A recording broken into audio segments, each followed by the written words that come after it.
Yeah, Giga 12 ahead. Nightbot doesn't work until it starts. There's no point in setting up commands. Hello there, Kayla. Hello, Ash. Hello, Maxwell. Hello, everyone else. How are you all doing today? Hope you are all doing well. So today, we're getting revenge on the fish. Because of what freaking Barboach. The fiasco that was Barboach last night. We're getting revenge on the fish, so we're going for freaking Bruckshish today. Not a fan of Bruckshish, because apparently Bruckshish doesn't actually ever outbreak. I have been waiting to hunt for the fish ever since the game started so I could outbreak hunt this thing. It doesn't outbreak. It does not do outbreaks. So, little bit of a problem. So we gotta go this regular way. Hello there, Random. How are you doing? Hello, Omar. So we gotta go the old-fashioned way, which is just sandwich, encounter power, sparkle power, and hope we get it. Apparently it is in the East Paldean Sea and the West Paldean Sea. Yes, there it is. Alright. That is normal Bruckshish. We gotta memorize this thing well. Because I am not... What am I doing? I can just get Miraidon. I can just get Miraidon and battle attack this freaking thing. Let's go Laser Dragon. Alright, Laser Dragon, let's go. It's time to laser some fish. The only tricky part really is going to be getting the actual spawns of Bruckshish, because there really aren't that many. Like, there's a few here. This is gonna take some time. It's gonna take some time to find Bruckshish. Hello there, Ember. How are you doing today? Hello.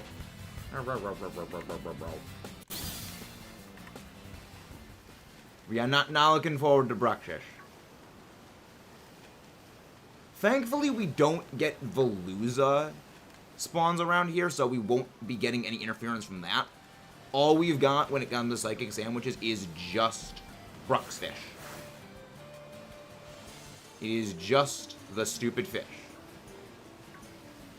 You're not seeing any... Barracuda. Ah, this is not going to be fun. This is not fun.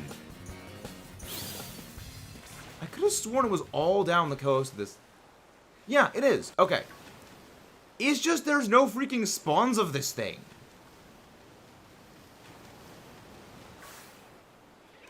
Again, thankfully we don't get Veluza that gives us spawn interference. So, we should be okay. But it's not gonna be easy. I think Bruckshish also does, like, stick out relatively heavily. So it shouldn't be terribly bad. East Paldean Sea. Let's go. Because apparently on the West Paldean Sea, that's actually where Bruckshish...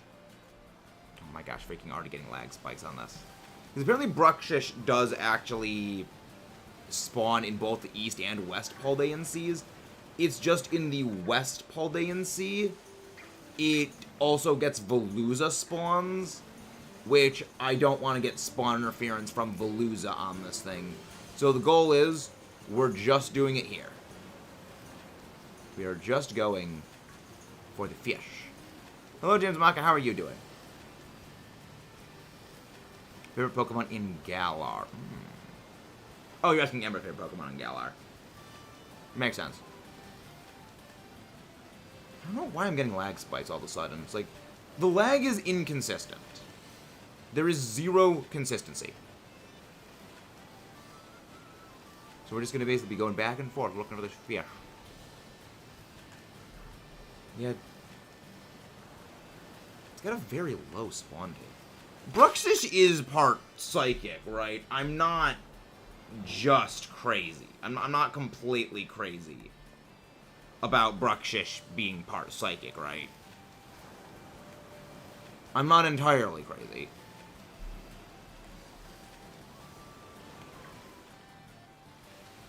Because I might have to Masuda hunt this thing.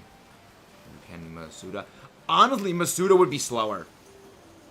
Masuda would be significantly slower than just hunting it this way.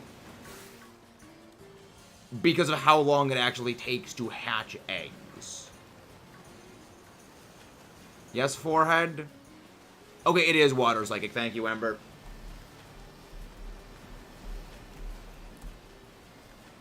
It is water psychic, yes. Okay. Hey, not Palafin. Fina's in, you suck. No, it's not. Not shiny Bruxish. It's Bruxish.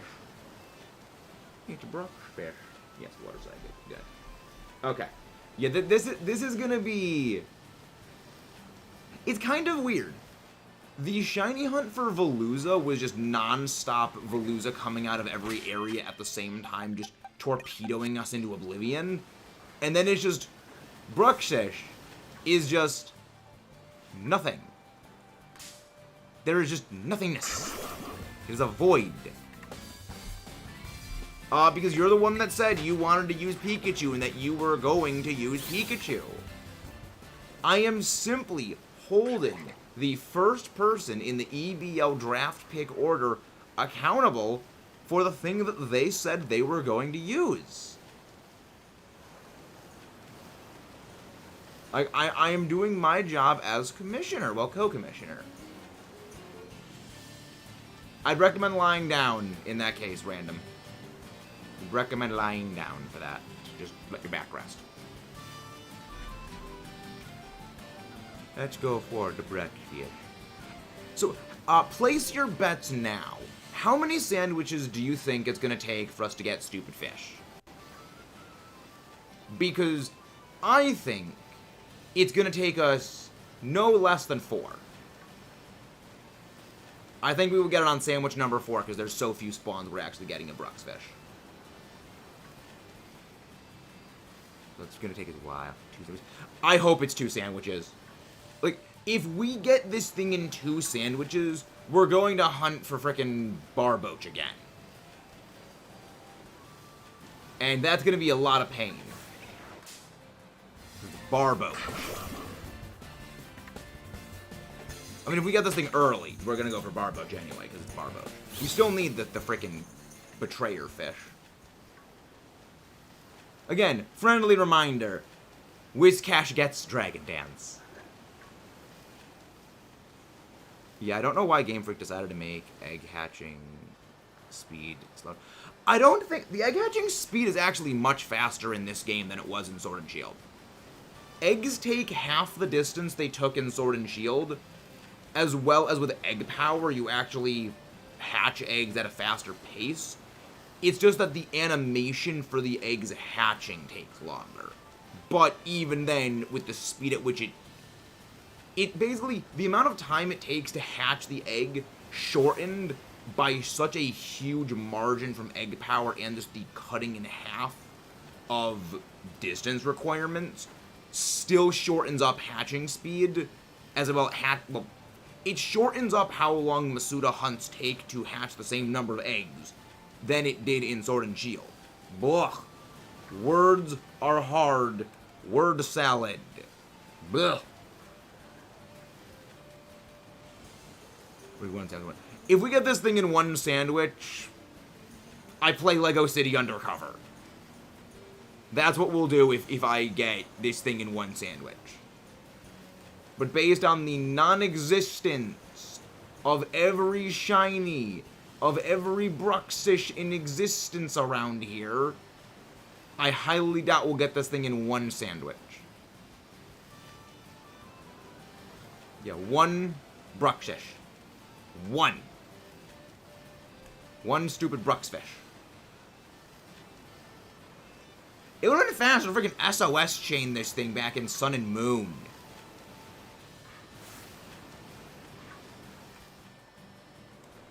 You're not shiny, are you? Yeah, no, it's not shiny. Shiny Spirit Tomb day before yesterday. Nice. Yeah, Shiny Spirit Tomb's one. I have no clue what I'm gonna do when shiny hunting Spirit Tomb. I could hunt it in Legends Abacus. I could hunt it in Masuda Method. Because it doesn't outbreak. It's like Bruxish in that it just simply will never have an outbreak because it's not one of the outbreak spawn pools. But I need to figure that out at some vague point in time in the future. Because you can't even hunt for it in BDSP without using the Grand Underground. So there's really no good way of hunting for Toomby Face. There's no good way to hunt for Tomb Face. The shiny's almost like green and red. Yeah, it's a very, very different shiny. Like, as in the color scheme looks significantly different. It's just with the water sometimes a little hard to tell. Hello, Archer. Archer, you should be resting and drinking water. You should indeed be drinking water. I see no fish in existence. Yeah, this is one of the few times I do wish they had Legends Arceus style, like the shiny sound effect and the shiny sparkle aura for Pokemon that were shiny. Because it would make this a little bit better. But at the same time, that would also mean everything would have that shiny thing, which I'm kind of glad it doesn't apply for everything else. So it's kind of one problem in one place versus like 10 billion other problems in other places. So again, it's... Okay, so there's more close to shore, which... Maybe the idea is they don't want you going too far out into the Paldean Sea. So that's why it doesn't go spawn too far away. But even then, like, why?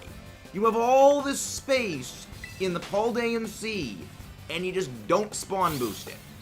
What's the logic? Also, I didn't even freaking see that Arrokuda. That Arrokuda is just non-existent. My wisdom teeth got removed. You are in pain. Rest. Rest is the best thing you can do, Archer. Because just think. Just think. The more you rest, the faster you heal. The faster you heal, the less time you'll be in pain.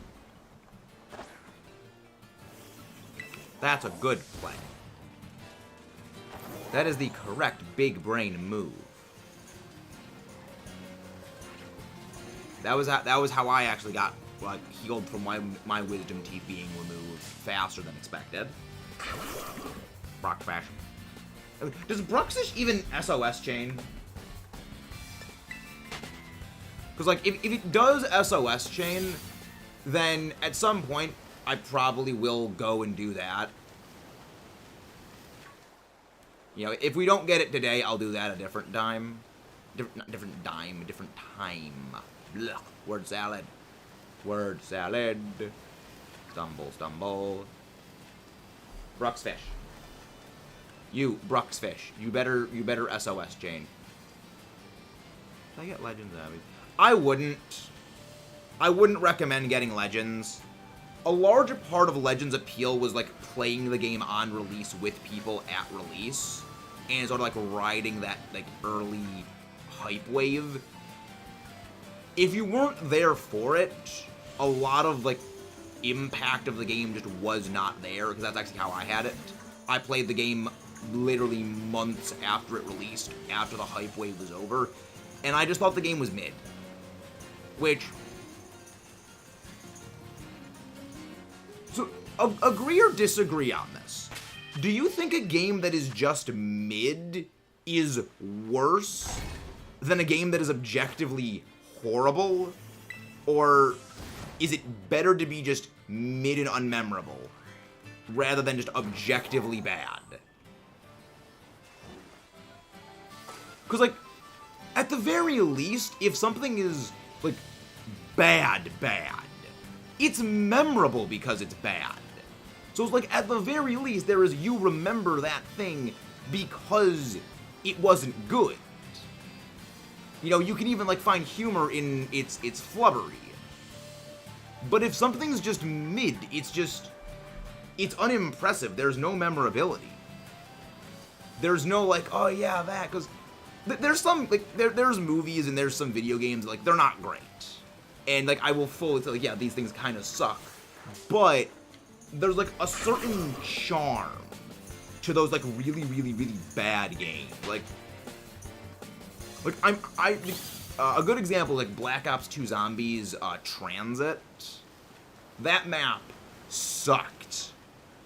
But even though it's just, like, it's so bad, there's a lot of memorable things about it. Like, you can have fun by, like, memeing around on it.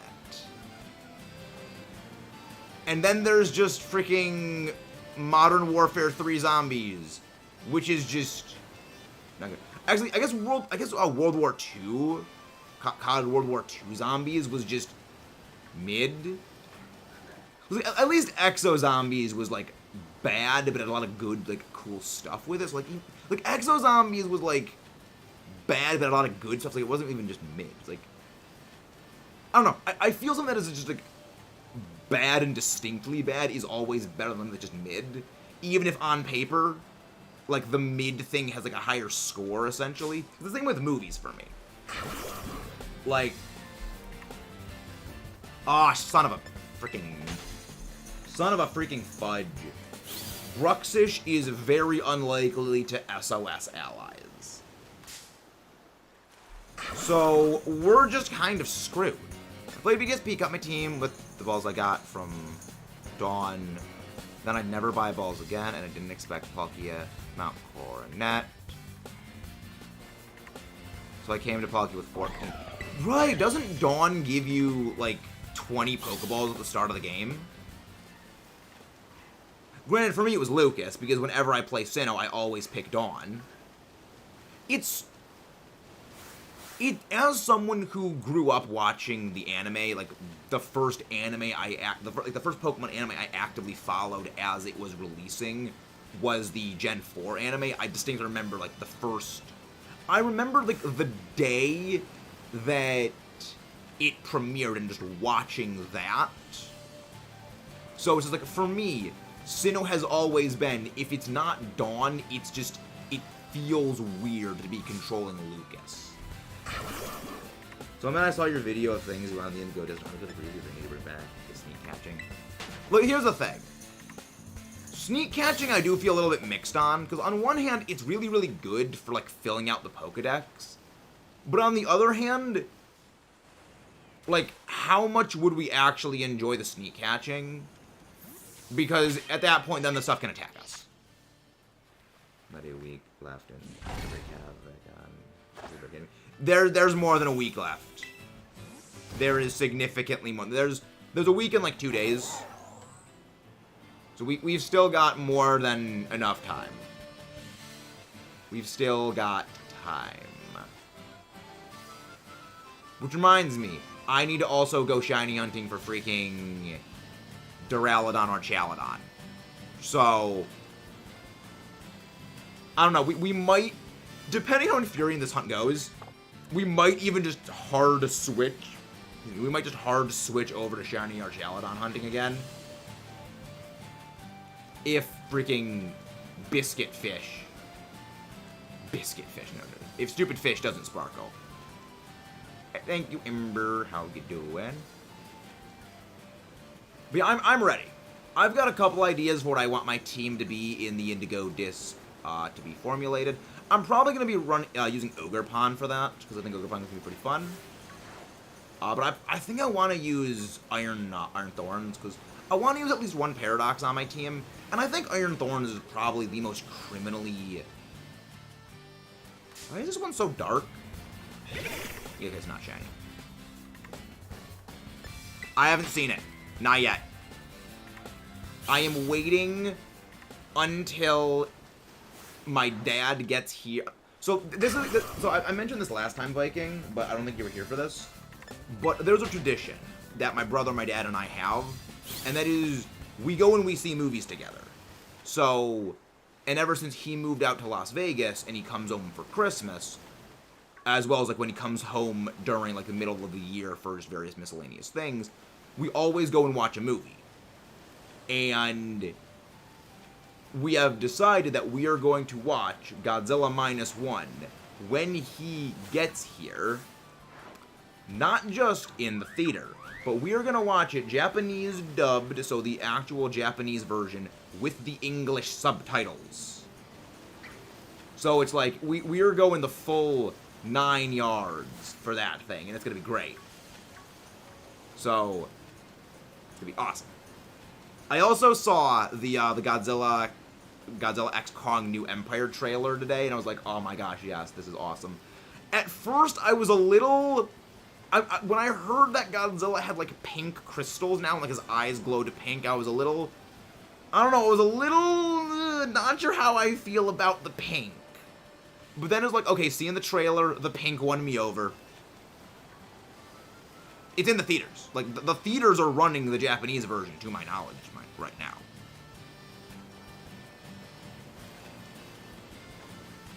So it's like, that's what we're gonna go and we're gonna see. It's like, I cannot wait to see that.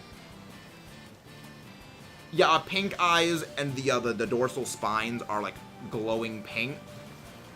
Again, it looks a little weird at first, but it's like, no, it makes it work. They make it work. Like, I don't know how Legendary Pictures got freaking pink crystal Godzilla to work, but it looks metal as all heck, and I love it. Yeah, like the little eyes glow.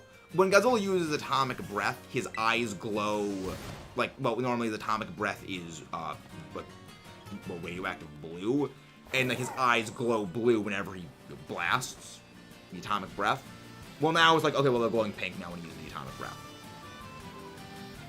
So it's Godzilla trivia for everyone.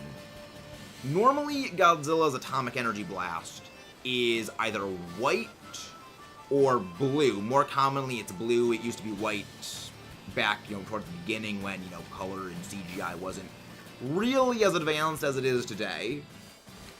But then the standard was blue, like this bright, like this watercolor blue, where it was like this atomic yellow, not atomic yellow, atomic blue, and Godzilla has like a sort of an upgrade to the atomic fire blast called the red spiral blast, which Godzilla only generally gets after absorbing significant amounts of energy. Basically, it is Godzilla going Super Saiyan.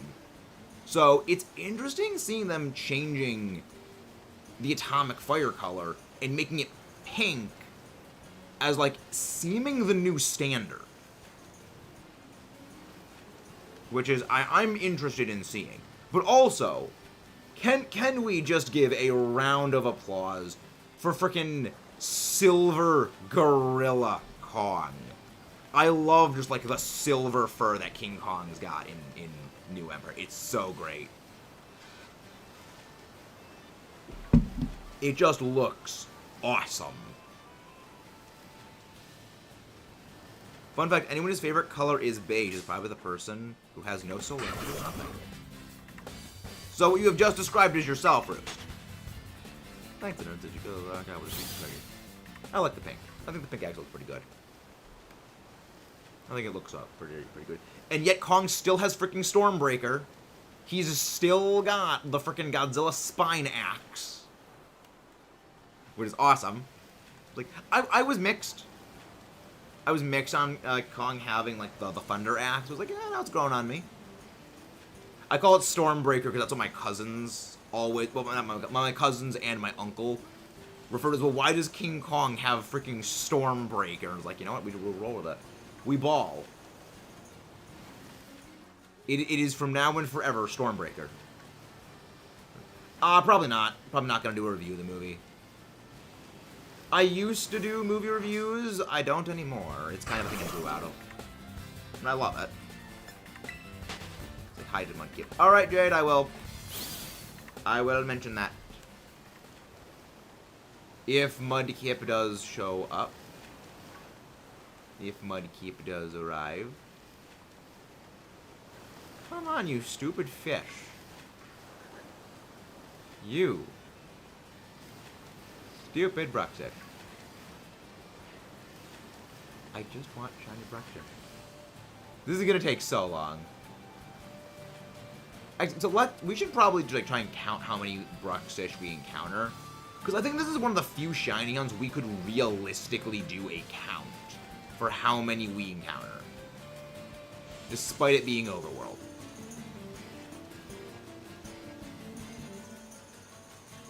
Alright, so let's go on then. Let's start counting. Of course, there's not enough space. Picnic. Pickanackle. Pickanackle? Barnacle and Dime? Hello, Bidoof Master. How are you doing? Would you eat Mudkip? I would not eat Mudkip. I would not... Nah, I would not eat Mudkip. Basculin is a different story, though. Alright, so we have 6 minutes left.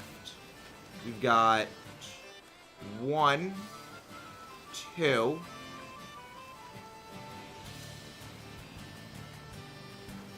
One, two, there's 2 of them right there. I just want to see how many we get in about a minute. 3, 4, 5. Okay. 6. 6 fish.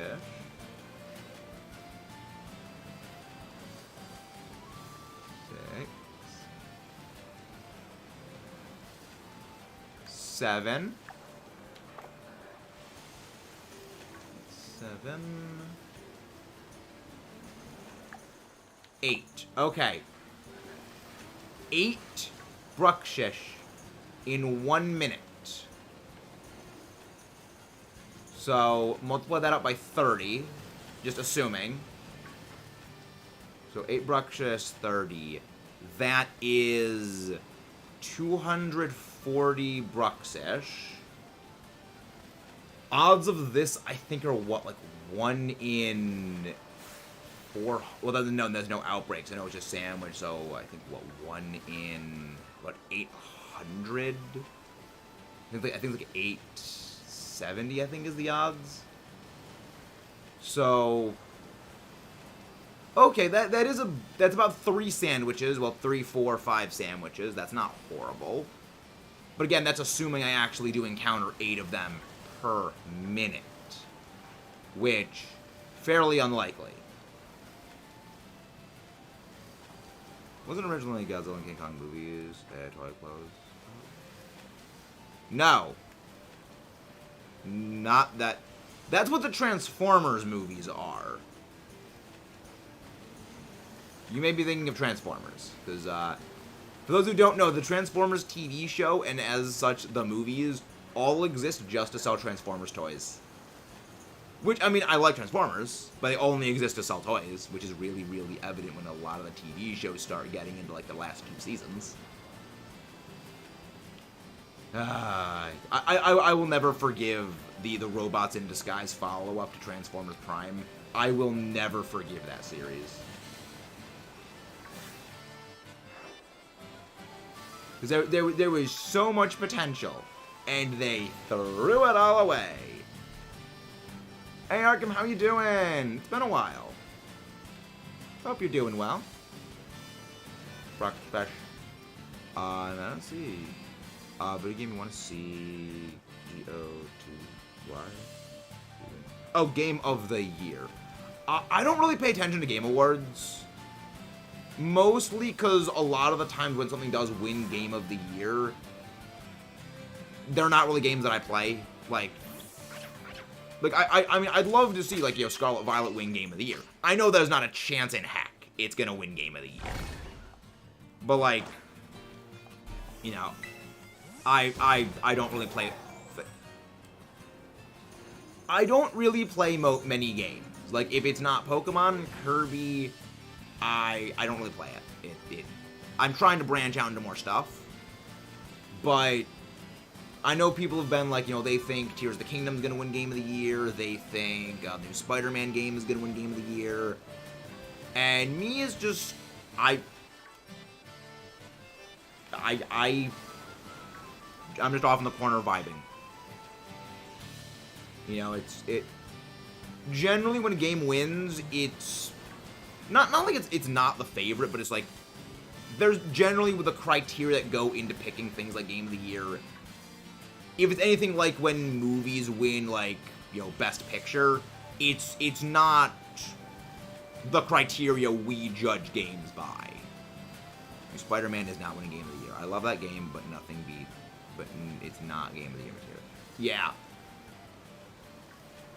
Like, again, when it comes to things winning those awards, generally the criteria they have that wins, they're not the criteria we judge, you know, those things by. You know, I remember many moons ago when I was beyond furious that, well, like, the first Transformers movie, the one from, well, the second one, because it was the first one was these Transformers, the movie. But when, you know, the Michael Bay 2007 Transformers movie didn't win, like, best effect, like, best visual effects. And it was, like, some stupid thing, like, the Golden Compass or something like that. And that one, I was just like, bull. When a movie about people going on, like, a giant polar bear has better visual effects than freaking giant, like, freaking Optimus Prime, like, no. Transformers should have won that. And then it was like they had to, my family, like, explain, yeah, the stuff that wins Game of the, like, not Game of the Year, the stuff that wins, like, Best Picture and everything, yeah, it's not the stuff that people actually go and see. And it was like, this is why I actually wanted to become, like, a movie critic for a while, because, like, that's so stupid.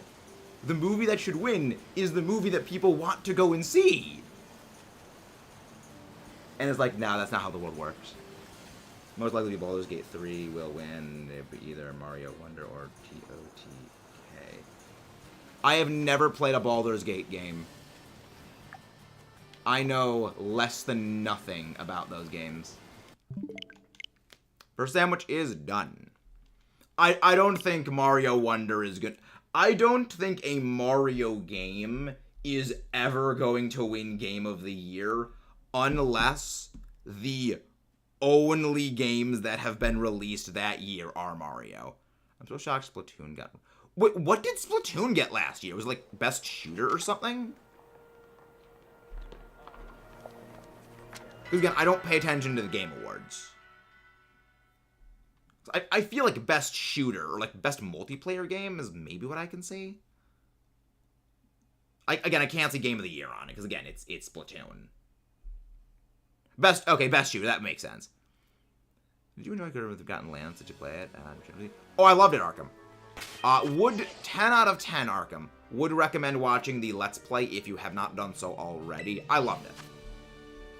Like, we're not even finished with the game, and I freaking love it. Kirby will forever be a very special series to me. Splatoon, so that's not hard, Mudkip. You gotta remember, every COD is the same game, just another year later. It's not hard to beat COD. But it is funny, though, that the game where you fight waves of salmon defeated a game that shares its name with a fish in its category. I do find that amusing. Okay, Mudkip, but it's Splatoon. Also, Jade said hi. Because Jade had to go somewhere. Remember, it's Call of Duty. It's COD. Like, the COD game, like, if that game had classic Treyarch zombies in it, you know, old school Black Ops 2, Black Ops 1, you know, Black Ops 3 zombies in it, then, okay. Then you'd have something to say. Where, you know, that could be an argument I could understand. But it doesn't have the classic zombies that players enjoy. Yeah, the new Zombies Viking is not the zombies people like. People enjoyed classic Treyarch zombies, where it was wave-based survival. You can load up a game, you can play however you want. And there was the story, there was the Wonder Weapon, it was classic Black Ops. Basically, people enjoyed World at War Zombies through Black Ops 3 Zombies. Give or take, you know, Revelations. Revelations was kind of but people liked that. And then when Treyarch continued with Black Ops 4 Zombies, people hated it because they screwed up the formula. They completely boned a great idea. And I mean, World War II tried to like bring back like a lot of the classic elements, but it didn't bring it together with a story, an overarching Easter egg storyline that people really liked.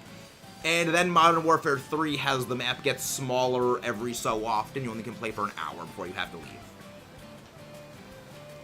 Which, I don't know how I feel about that. You know, part of the, a huge part of the appeal for me when it came to zombies, you know, classic Treyarch zombies, was, alright, I survived until round 35 on Kino. I want to try and beat that. So, I'm gonna grab my MP40, I'm gonna get my train going, and I'm gonna try and get the, I'm gonna try and get the commando, I'm gonna try and get, the whatever, and, try and get to that high round, get the AUG, and try and get to a high round with that. And now it's like, you got 1 hour. You have 1 hour of zombies, and then you gotta restart from square one. It's like, that is... No. I prefer seeing how many... Yeah, exactly. That's like that's one of the main reasons why people loved classic Treyarch zombies, was just, I want to get to whatever wave I can. I mean, and then, Black Ops 4 kind of gutted the entire zombies system, where now every zombie has a specific point value they're worth. It doesn't matter what wave you're on, it doesn't matter where you are. Every zombie will always be worth like 130 points, unless you get a headshot or a melee kill, where they're then worth more than. But it's like, it completely just removes the existence of entire reasons of using certain things.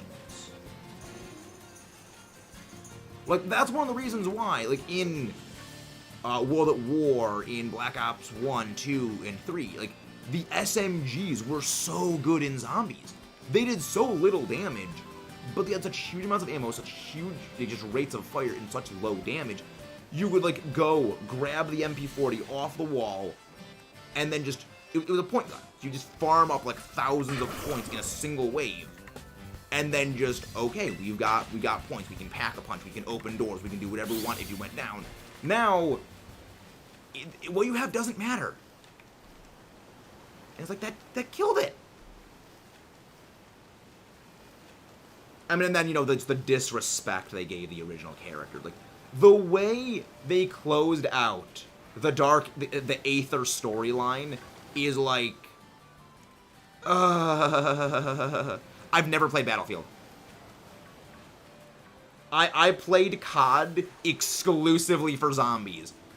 Except for my brief stint of multiplayer in Black Ops 3, because I wanted to get Dark Matter. I just wanted to get the Dark Matter camo for the Man of War.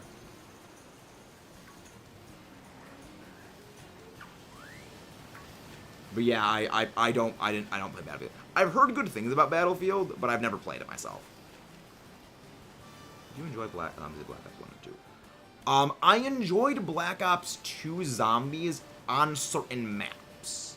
But a few years ago, when I planned on making like actually my channel idea I had was actually like zombies oriented, where it was going to be like zombies content.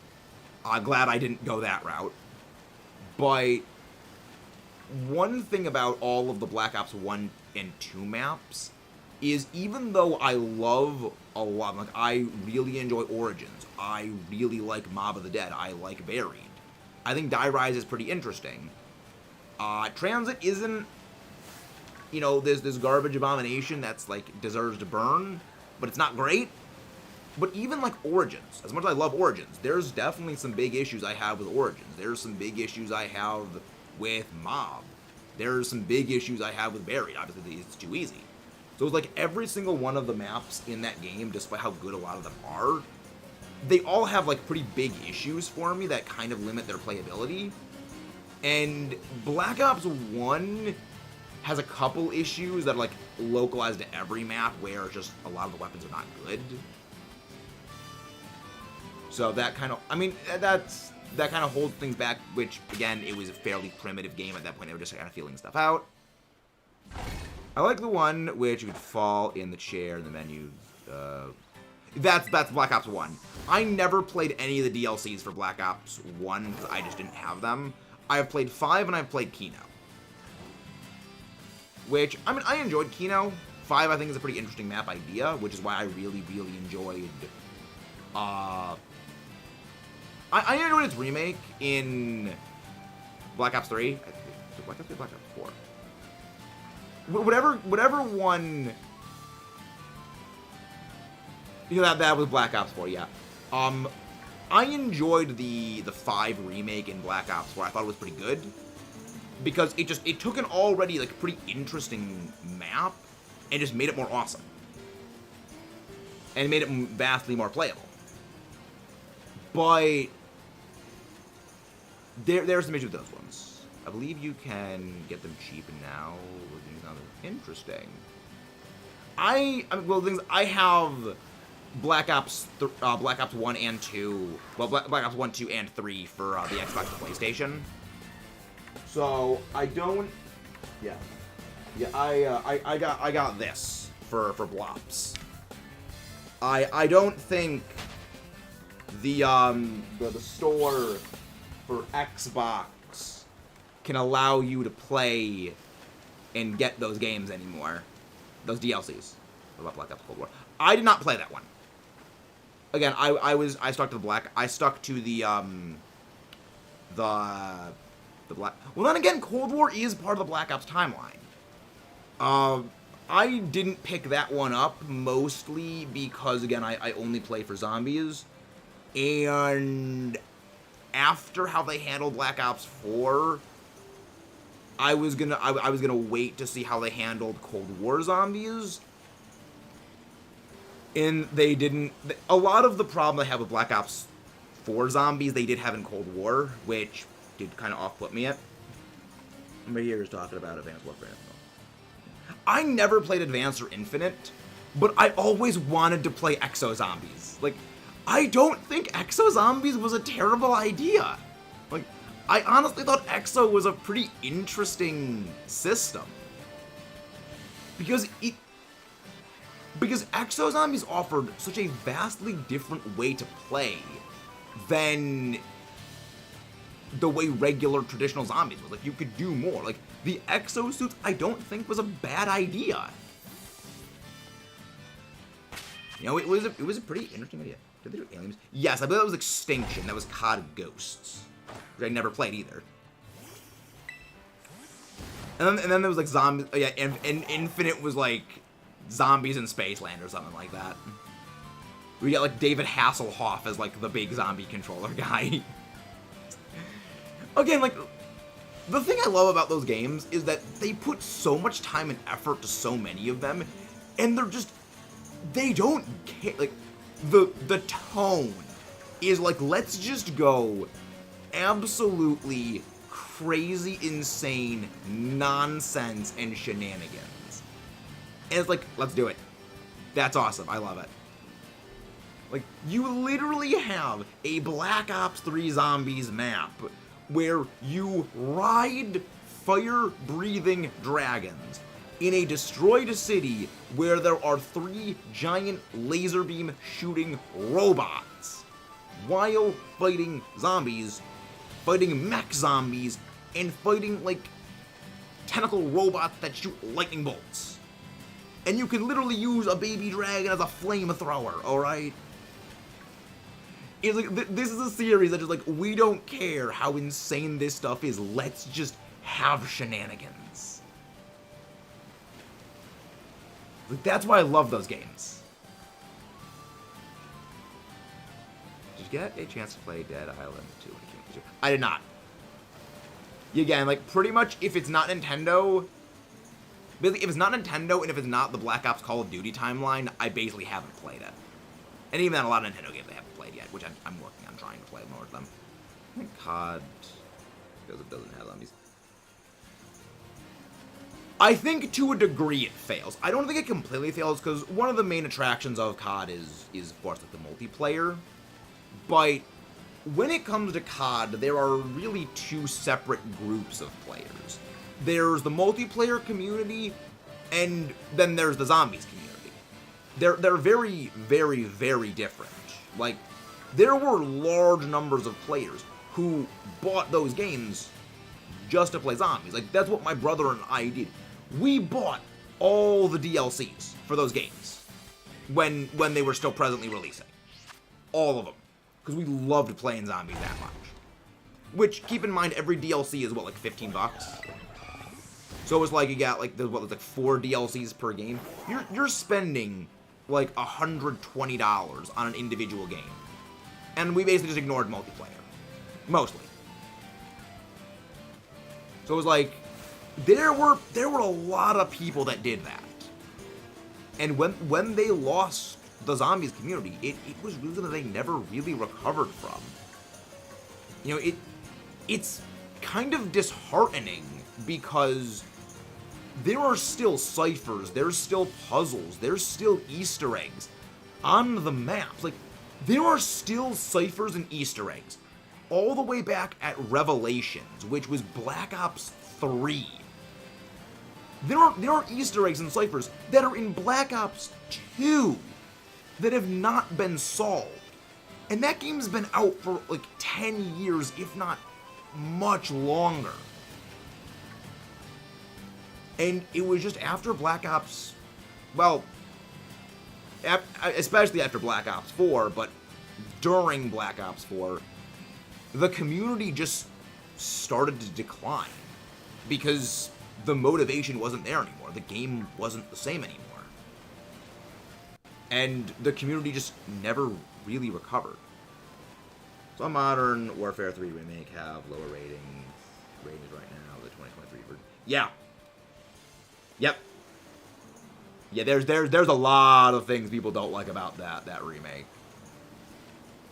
I've never played Modern Warfare, but I've heard like nothing but good things about the originals. So I'm actually very worried. I just really, really hope that Microsoft didn't buy up Activision just so they can have them make the next Halo game. Because if they do to Halo what they've done to COD, I'm going to be very, very... Like, I've never even played Halo, but I love that series. I have a giant textbook that is literally all the Halo lore. Like, I've never played a Halo game. I want to. But it's like, you better not screw up Halo, Activision. I've obtained the infamous Colgera Boomerang. Nice! I was always partial to the Ice Keese Eyeball Boomerang. But very, very, very nice. Did you enjoy playing COD Warzone? I've never played COD Warzone. Oh wait, Warzone, that was in Black Ops 4, right? I did not like Warzone. I was not a fan of that. Yeah, like, I've played multiplayer. Back in Black Ops 3. Yeah, Colgera doesn't have ice effect. That's why I specifically said, like, the Ice Keese Eyeball Boomerang. Colgera is just a slashing weapon attachment. It doesn't give any cold effects. Yeah, I played a bit of Warzone. I don't personally care for it, but I've played multiplayer. Black Ops 3, I went really hard on multiplayer to get the Dark Matter camo. Just for everything, because, like, I freaking love... Like, my thing in Black Ops 3 was I would always go for the Man of War, or the ICR, or the HVK. And I was like, I am gonna do multiplayer just so I can get the freaking Dark Matter camo on the Man of War. And also my brother really, really liked the Haymakers. Like, you know what? I'll get Dark Matter so he can have his Dark Matter camo on his Haymaker, Haymaker 10, Haymaker 25, so he can do that. We got a Gears of War. I have heard a lot of good things about Gears of War. I know, like, vague things about Gears of War, but I never played them. Again, that's another game on the list I would like to play at some point over first Dead Space, also Dead Space 3. Dead Space 3. Dead Space, another game I kind of at some point want to play. There's a fairly extensive list of games I would love to play at some point. Gears of War is on that list. God of War, the God of War series, you know, of course, the original trilogy and the new ones on that list. Dead Space is possibly on there. Half-Life, Portal. There's a fairly extensive list of them. There's an extensive list. But those will come in time. Those will come in time. Killing Floyd Mike. I ever heard of it. I know it's on the Zombies game. The only thing about that game I know is that Roanoke Games did a video on it, which love Roanoke Games. Love that channel. Always fantastic. But yeah, I enjoy. I enjoy them. I enjoy stuff. Yeah, I mean, who knows what the next game that we do? Because I do at some point want to branch out into more stuff, but I think like the shooter games are something that I know I'm going to need to hold in reserve for a long time, just to put on the channel for one major reason. Well, two major reasons. One of them is I don't think my computer can realistically handle some of the more modern shooters. But the other part is that YouTube's algorithm heavily enjoys docking certain videos that certain words come up in and certain imageries. And those shooter games are full of that. So it kind of would heavily punish that. And like a channel like this size would I mean, not get completely obliterated, like there would have to be like a market for them. But like it would heavily slow things down for a good while, which would make it very, very difficult. Weapon is still. Wait, what is? Oh yes, the Colgera thing. Yeah, because the Colgera sickle or Colgera claw or Colgera fang, whatever the thing is, the attachment piece is called that you get from Colgera. I believe it is the highest damage that any of the boss things give that is not the marbled Goma thing, because that's a hammer. That's a hammer thing. Yeah, the Colgera Drive. Halo was a multi-console series. Yeah, I would buy that in a heartbeat. If Halo was multi-console, I would buy that thing in a freaking heartbeat. Would you see yourself streaming? Yes. Viking, I have plans for that. Like those are down the road channel plans, but I very much plan on eventually streaming a lot of the old Zombies games. There's one thing that I would love to do, but arranging it would be such an absolutely colossal headache, is arranging to see if it would be possible to do the Easter eggs in all of the old Zombies maps. So, like, because the problem with a bunch of them is a number of the Easter eggs, you needed 4 players. So, like, if you were going to do the transit Easter egg, if you were going to do the transit, I don't think maybe Die Rise. But, like, I know Transit, I believe every single one of the Black Ops 1 maps, the Easter egg required 4 people. Where you're getting, like, coordinating 4 different people, well, me and 3 others, that have the same system, that have the DLCs, to do all the Easter eggs. Like, I believe if I had them on PC, I could do that, because it's PC. But I would love to do that at some point, because I freaking love those games. I mean, I've done all the ones in Black Ops 3, so I wouldn't be as hardline for those, because The good thing about a lot of the Black Ops 3 ones is you can do the Black Ops 3 one solo, other than, with the exception of Shadows of Evil, you can do all of them solo. I did an Easter egg where you take down some electric zombie and you need... Ah, yes, the Avogadro. That was Transit. Or maybe that was George A. Romero, because if that was called... If you're in, like, a frozen ice place, that's George A. Romero, which is Call of the Dead. If it was, like, you're in a foggy town, that's Transit. Welcome back. But yeah, I've done Mob of the Dead's Easter egg. I've done Origins Easter egg. I've done all of the ones in Black Ops 3. So I enjoyed them. Okay, Transit. Yes, then it was Transit.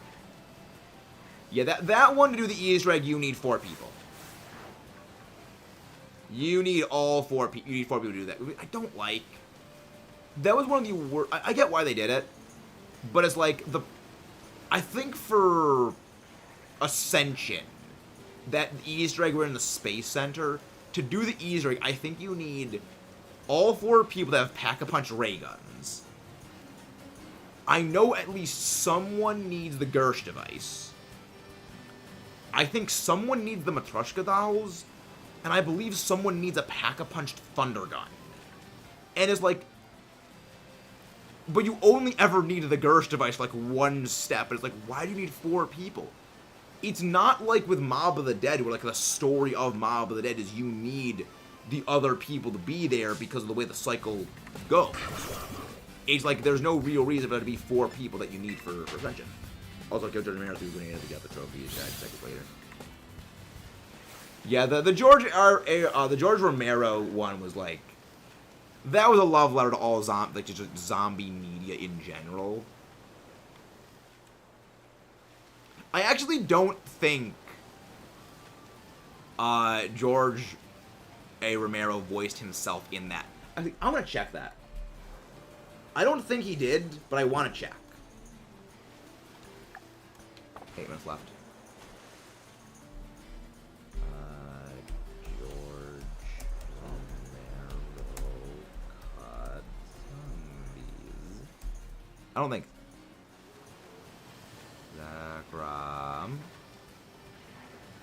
Zachram. I'm really hoping Zachram comes back in the Indigo disc. Because, oh boy, if I can get my hands on Zachram for the EBL, I got plans. I've got plans for Zeus the Thunderbolt wielder.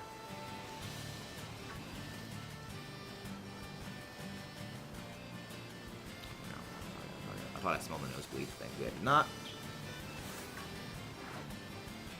I got ideas. I've got a long list of ideas. Like, I got so many plans for the EBL.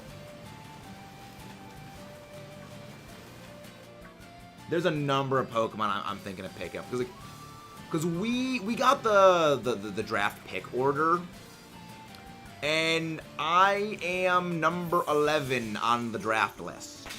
So 10 people pick before me. So I have to hope the thing I want the most survives. Origins, fantastic map. Though I will say Origins not my favorite. I do think Origins as a map has a lot of flaws, and that was actually one of the reasons I wanted to make the zombies things on the channel is, for as good of a map as Origins is, a lot of the things about what made Origins great was spectacle. It's not really a game you can load up on a whim and like, yeah, I'm gonna go play Origins, it's gonna be great, it's gonna be quick. It's a map that takes a very long time to do anything. You know, in the time it takes you, I think, set up just Pack-a-Punch on Origins, you could be well into a game of like any other map. I think I timed it where it's like within like 15-20 minutes I can have Pack-a-Punch on Dreisendrach set up. Like 15-20 minutes depending on like how my game's gone. And then with Origins, it's like 45 minutes to nearly an hour. Because when you're doing Origins, you gotta go for the staffs, you gotta go for the G-strikes, you gotta go for, you gotta fight the Panzer. You gotta make sure that you can actually fight the Panzer in that one before the Panzer even shows up. And then there's getting the stabs, upgrading the stabs. It's just there's so much. Again, fantastic map. There's so much that goes into it. The EBL will be uploaded. The EBL has not started yet. What I did. Oh yeah. Most people don't know how to do the staff puzzles themselves. Like, whenever my brother and I would play Origins, we would always have a guide open up, like, to tell us what to do for each of the staff things. There's only, I think, one staff puzzle my brother remembers, like, the puzzle by heart. And I believe it is, like, the wind staff, like, the ring, the pattern the rings have to be. But, like, when it comes, like, my favorite was the lightning staff. I love the lightning staff. I would always just look up a guide for, upgrading the lightning staff. Because, like, I cannot be bothered to remember this music scale. I don't know music scales. I don't know music scales. I don't know pipe organs. Just, I will consult a guide. And then with the fire staff, the fire staff was like, the fire staff is cool. I was always partial to the lightning staff because you can get it before you can get the fire staff. Because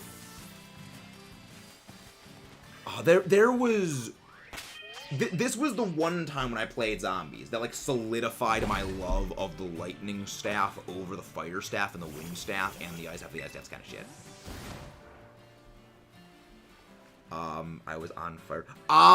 So the Panzer hit you with the flamethrower. Papa Panzer hit you with the flamethrower. Really not much you can do, because you may have gotten stuck in the mud. Which, on Origins, is a big problem. The mud is very, very slowing down.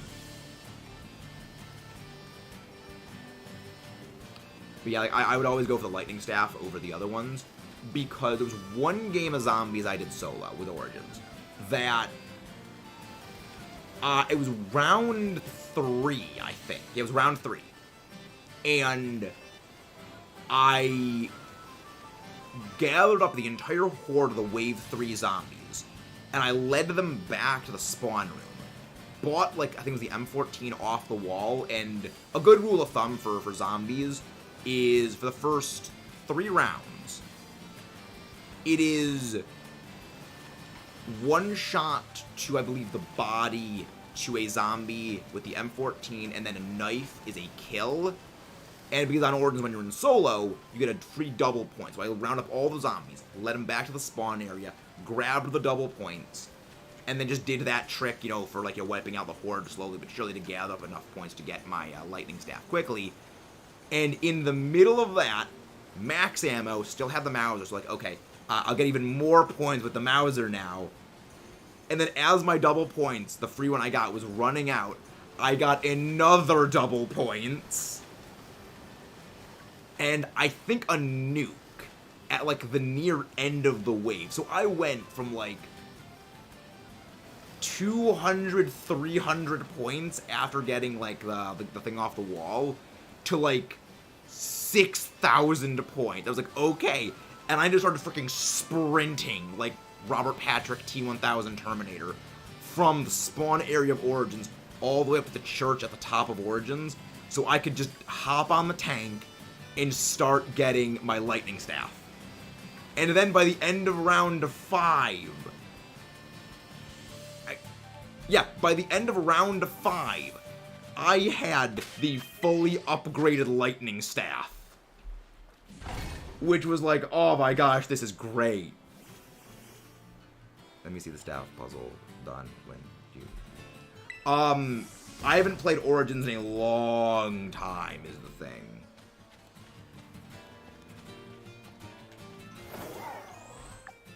It'll probably be a long time before we do anything with Origins.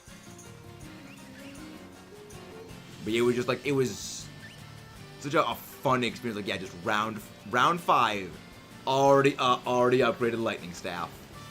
Panzer did not stand a frickin' chance in Hack when it spawned in on round 8. It was just like, hey Panzer, welcome in. Get tasered. It was awesome. Ah, that game goes so hard. And that's why I will forever say the lightning staff is better. Also, it has more ammo. Like, no one understands how to properly use the lightning staff. Wait, really? Wait, George Romero voiced himself in Zombies? I did not know George A. Romero played himself in Call of the Dead. That's awesome. That's even more awesome.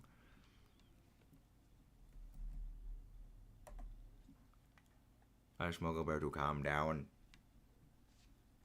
It was great.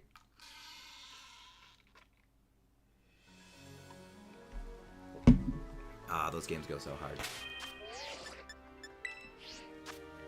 Those games go so hard. You don't even need to. I mean, also, Black Ops Zombies introduced me to one of my favorite bands, Avenged Sevenfold, which absolutely Chad plays right there. Absolutely Chad picks of music game. Top shelf. We have encounter power going, which is why we're just getting nothing. This is so shocking. So we should have... Again, by the time we get to Sandwich 4 finished, we will be over odds, so this is where we hit odds. Well, no, by the time we finish Sandwich 4, we will be starting out. By the time we finish Sandwich 4, we will be over odds, so starting Sandwich 5 is over odds. Take down the pans with the fire staff. No, you only get the fire staff after you beat the Panzer. Because the way that the fire staff works is the 3 pieces of the fire staff are gotten by, after you open up the church, the plane starts flying around. The glowing biplane flies around above the map after you open up church. Well, that's what my brother and I always called it. It was the path that leads up to the big church that we called it just opening up church. That's where one piece comes from. The second piece is dropped by the Panzer when you take it down.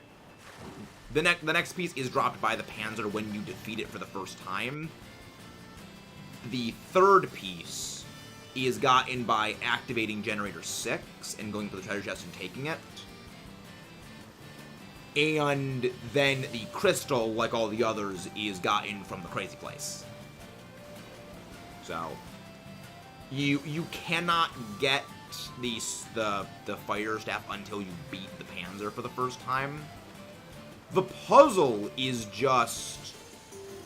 in the crazy place, the puzzle is just, I think it's kill 30 zombies with the fire staff in a specific area. And that's all you need to do for it. Then, well, for the crazy place puzzle. Then you head back to Origin's dig site and do the thing with the torches. And then you go and you upgrade it. Then you go, you get the torches. I believe you then after that you put it back in the crazy place, and then you fill with 20 souls. We are at the part where we're putting all of... Oh, you're doing the Easter egg. Okay. In that case, if you're doing that, grab the fire staff and just go to the bottom of the excavation site. So basically, the place where all the staffs go, the place where you build all the staffs, go down there, and then just put the fire staff into the bottom pedestal 4 times. That's what you do for that one. After you've upgraded all of them. Because you can go and put each different staff in one of the different robots, but no one does that. Nobody does that. But I would recommend looking up a guide for the Origins specifically because I'm a little rusty. I remember some of the broad strokes of Origins Easter egg, like, I mean, get the G-Strikes, get the stabs, get the G-Strikes, shoot down the invisible plane, which, yes, there's an invisible plane in zombies you need to shoot down. Don't ask questions. The invisible plane.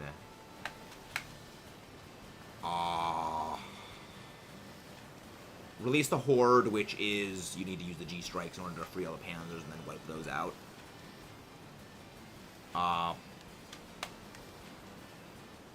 Yeah, I don't remember all. I think you need to upgrade the Maxis drone to get. I mean, maybe you don't. I mean, you get a free MG08 for that. You know, I don't think you need to upgrade that. Okay, that's the. I was waiting for someone to ask that, Mudkip. The invisible plane only appears when you have the zombie blood power-up active. So, in Origins, there is a power-up called Zombie Blood, which I think is like 10, no, maybe, I think it's like 30 seconds, where for 30 seconds, you are invisible, the zombies will completely ignore you, and, you know, they don't do anything. As well as a few specific things. One of those things is when you have the zombie blood power-up active, you can see the invisible plane. So, you need to get the zombie blood power-up, and then shoot down the invisible plane. One other, like, miscellaneous thing that zombie blood does is when you have the gold shovel, because, yes, in Origins, one of your biggest helping tools in Origins is you have a shovel. Is if you have the gold shovel, you can find invisible dig sites that can give you free perks. I have not started it yet, Mudcap. So yes, like, again, game does not hacking care about shenanigans.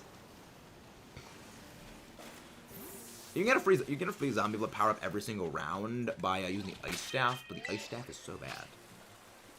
You need to hit a certain number of, like, flaming wagons within a specific time limit in order to get the free power up every turn, every round. It's really cool. Like, again, Origins is a map that goes super hard, and eventually I plan to do Origins Easter egg. I don't think I will ever be able to do Origins Easter egg solo. Actually, depending on if Danger Closest does give you immunity to the concussion you get after getting ejected from the robot, I might be able to solo it. How do you get the golden shovel? The golden shovel you get by digging up just dig sites.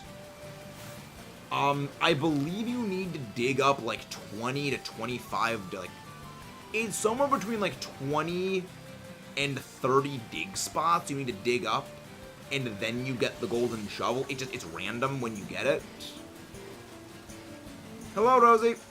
That's one of the reasons why whenever my brother and I would play Origins, we would have like a piece of paper in front of us that we would just make tally marks every time one of us would do a dig spot, so that we would know, okay, who's close to getting the gold shovel, have them dig up the dig spots. Because and then when you get the gold shovel, you can get a gold helmet, which is, it gives you immunity to being stepped on by the giant robot. Yes, because normally there are 3 giant robots that wander around Origins, and if they step on you, they kill you. But if you have the gold helmet, you don't die. Which is one of the favorite tools by players. You can just lead all the zombies into one of the robot footsteps, and then just squish all the zombies. Well, I mean, you lose a lot of points doing that, but like you can also stop the Panzers. So, like, again, there's trade-offs. There's trade-offs. But yeah, my brother and I, we spent a lot of time playing Origins. I think like 2 weeks after starting playing zombies, we did beat. 2 months after that, we beat Origins. It was great. And again, guys, please don't forget to leave a like and subscribe for more. Oh, this fish. I hate this fish. This fish actually sucks.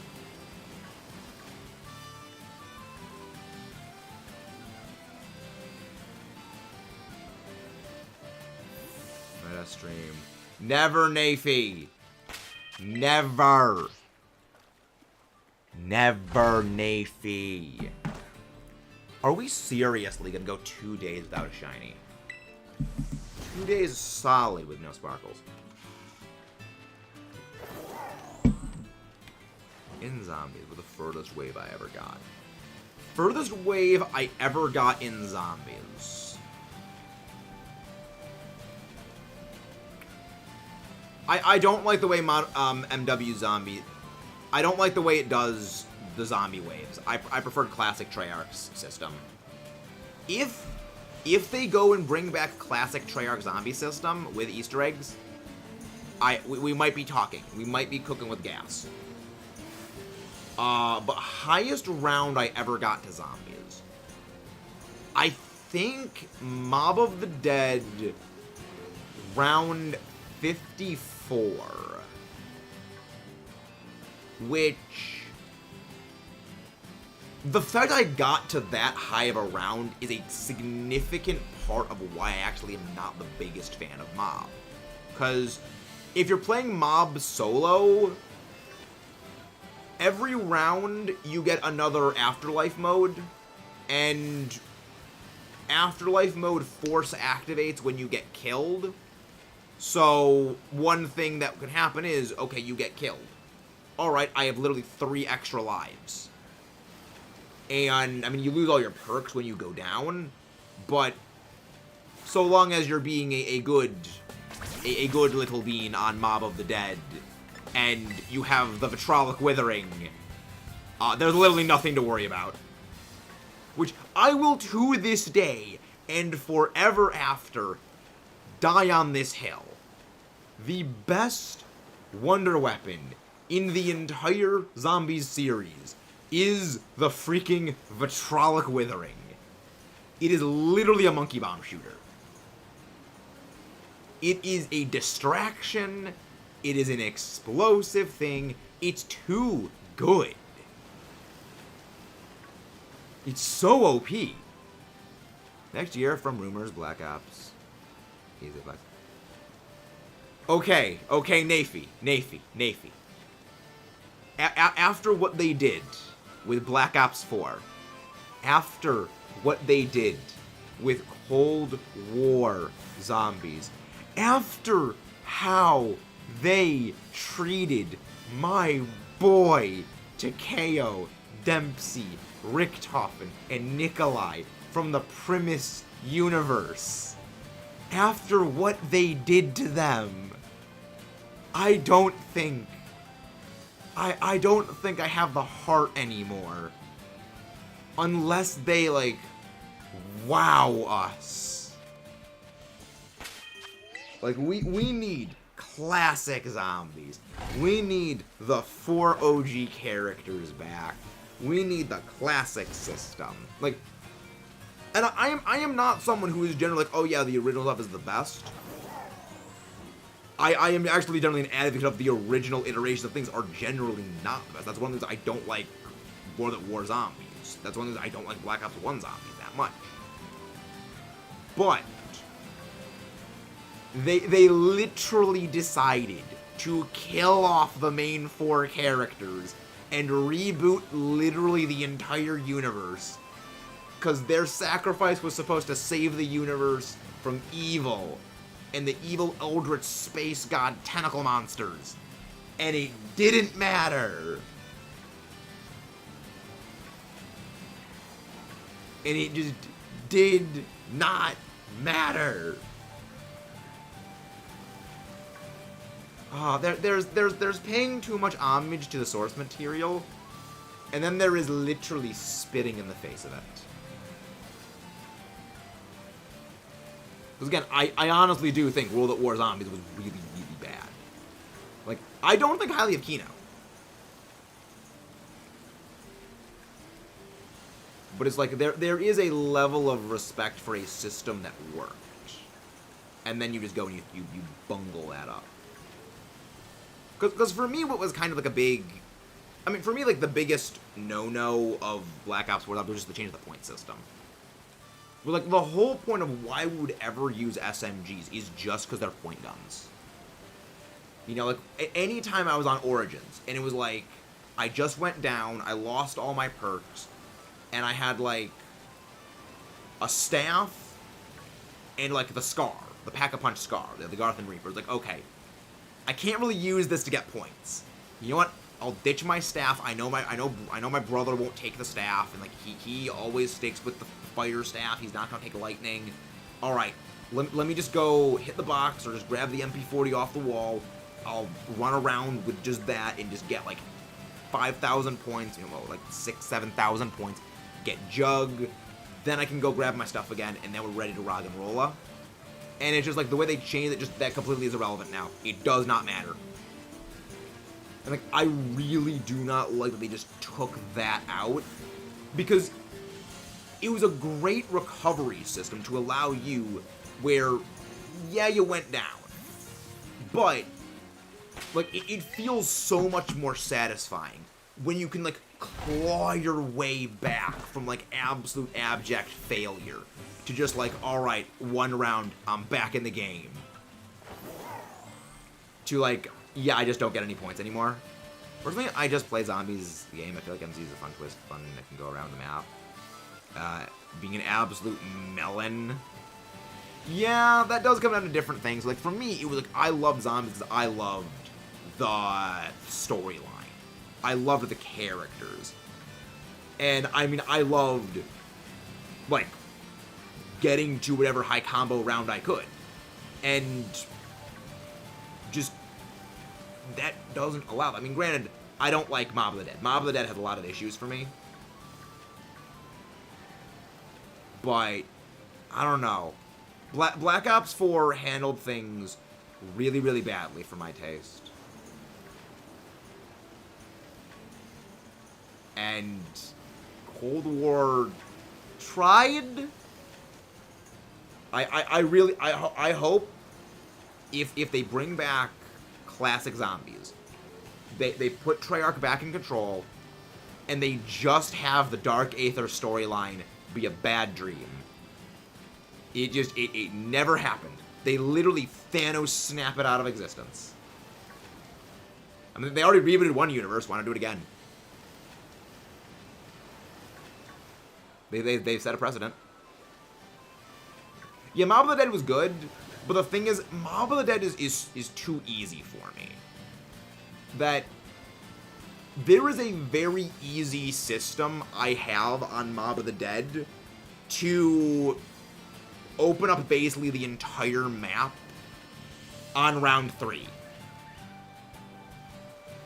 You know, like, Mob of the Dead is a great map. Amazing aesthetic. Amazing music.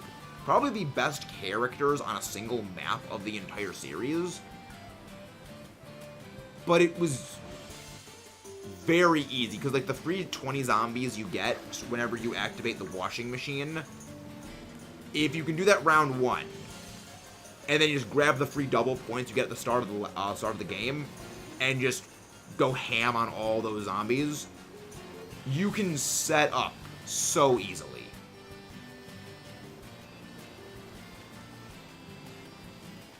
Yeah, I mean, I love Mob of the Dead. It's a great map. But the system I would always do is actually very similar to the system I would do on Origins whenever I had the double points. Is I would, round 1, open the door to where you can go to the washing machine to go grab that machine part, and get just enough zombie kills to be able to open the doors, not kill any more, and repair the barriers to get all points. Then, go down into, I think it's the showers, I think is what it is, but the washing machine room, go in there, activate the washing machine, and then not attack any of the zombies.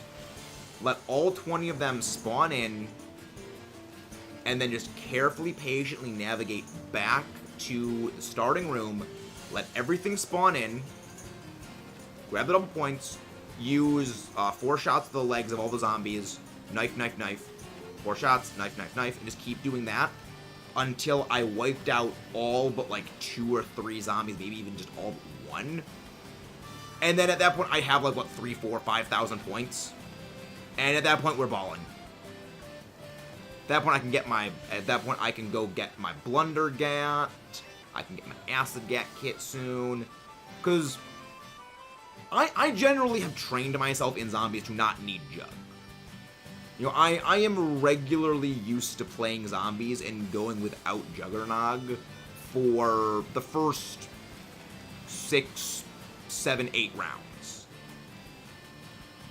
So, I don't generally need it. Yes, I've done the Easter egg on Mob. My brother and I did that before we did the Origin Easter egg. But yeah, it's Mob that is just very, very easy for me. It's a fantastic map, and I love the Brutus fight. But it's...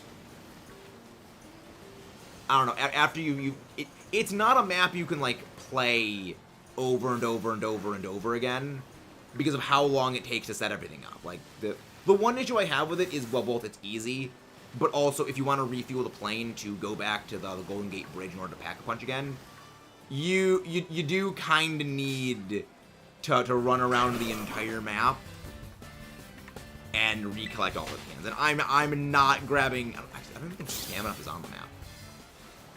Yeah, and I'm not grabbing Stamina Up just so I can have a little bit of faster movement speed. Yes, Brutus is a lot easier than George. So, do you know how George Romero's health works in Call of the Dead? Because their health bars work very, very different. George's health bar is entirely determined by the number of players in the game. I believe he gets... I think he gets like 250,000 health. Oh, no, his health bar. The health bar is what makes them very, very different.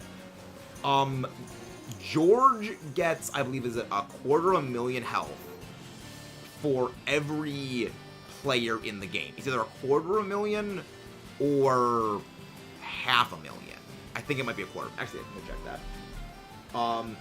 He gets a certain amount of health for all of the players in the game, and that is static.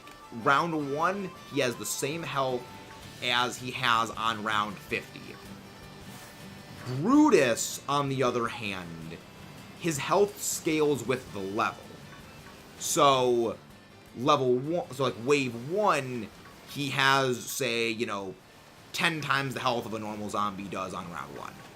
You know, round 2, he has like, you know, 10 times the health that a zombie on round 2 has, and et cetera, et cetera, et cetera. Whereas, you know, his health increases as time goes on, so he gets progressively harder. George is the same health no matter what. So, George on solo, I would say, is the easiest, because I remember one strategy for solo George was, I think it was the Dragunov, where if you had the Pack-a-Punch Dragunov, I think it was something like, if you get every hit a headshot, then it's I think like 2 magazines to take down George.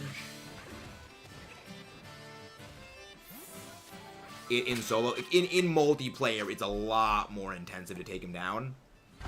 Yeah, George. Let's see. George.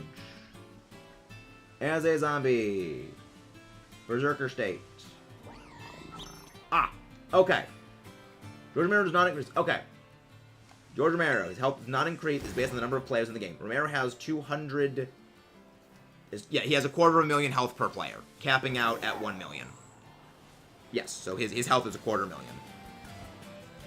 For every player. Extremely high health and takes a lot. Enough ammunition damage. Yes, the Pack-a-Punch Dragunov is extremely effective. A headshot deals 10,000. Completely. Yes, 25 headshots to George in Call the Dead takes him down in solo. He's not that hard. It's just on later rounds, he's not hard to take down. Early rounds, you cannot take him down. He's a sponge early game. The monkey bomb. Ooh, nice. The monkey. The iconic zombies weapon of the monkey bombs. The iconic monkeys.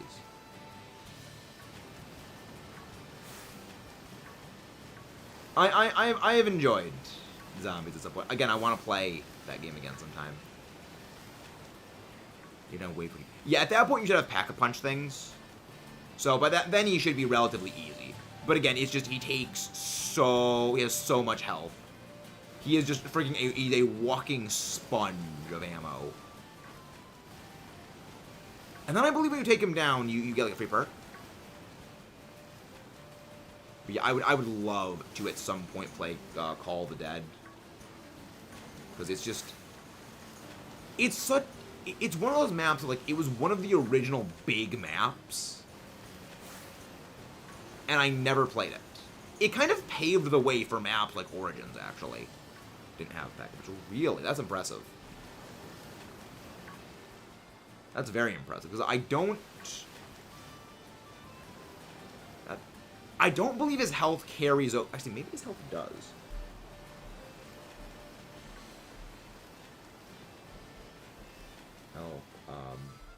Takes more damage. Your arrow can force you into the water. The Lazarus. Will solely on progress of the rounds. One will not require advantage from the replenish the round with max ammo. Will not for Jim Death Machine. Oh yeah, right. If you use the Death Machine on him, it doesn't actually do anything. They made it so the Death Machine is basically a potato against him. Sad.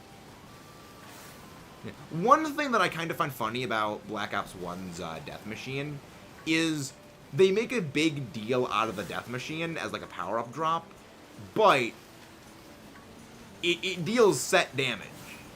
So when you get to the high rounds, it literally becomes a freaking pea shooter where it's completely useless. That's why I love the way that Black Ops 3 Zombies handled the Death Machine, which, for those who don't know, the Death Machine in Black Ops 3 is literally a giant flip-off minigun, and it deals percentage-based damage. So, it deals 45% of a zombie's health with a normal shot per hit. So it requires like 2-3 shots to just completely take it down a zombie, no matter what wave. Yo, Bruxfish! Shiny Bruxfish is a fan of zombies.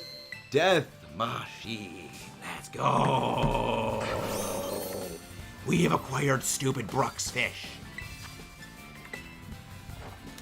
I'm marking down time.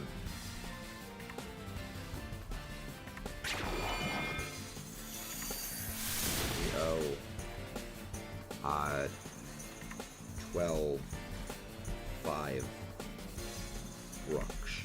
Well, we found Bruxfish on Sandwich 3, which was faster than I thought. A lot of reasons on the Shakespeare today. Gonna be a Shakespeare playing like that. Oh, interesting. Fun. And surviving to round freaking 22 on Call the Dead with no Pack-a-Punch is extremely impressive. Considering it's Black Ops 1. And stuff in Black Ops 1 was not known for being good. Unless they had like the Commando and the AUG. Which, I mean, AUG. AUG was freaking awesome. We loved it. We guys got those. Hello, Sanders! Want to pop in and enjoy the DLC? I'm loving it. Thank you very much. Thank you very much, Sanders. Also, Sanders. EBO Draft League order has been settled. Bruxfish the Slipper. EBL draft order has been finalized and established. Your boy, is kind of a little screwed over by Draft League placement. I am I'm number 11 in the draft order. Timmy is number 4. Timmy is number 4 in the thing. So it goes the Forehead, Doorman, Slyman Boom Guy, Timmy. So I'm just like, oh, I'm gonna get absolutely none of the things that I was hoping to get.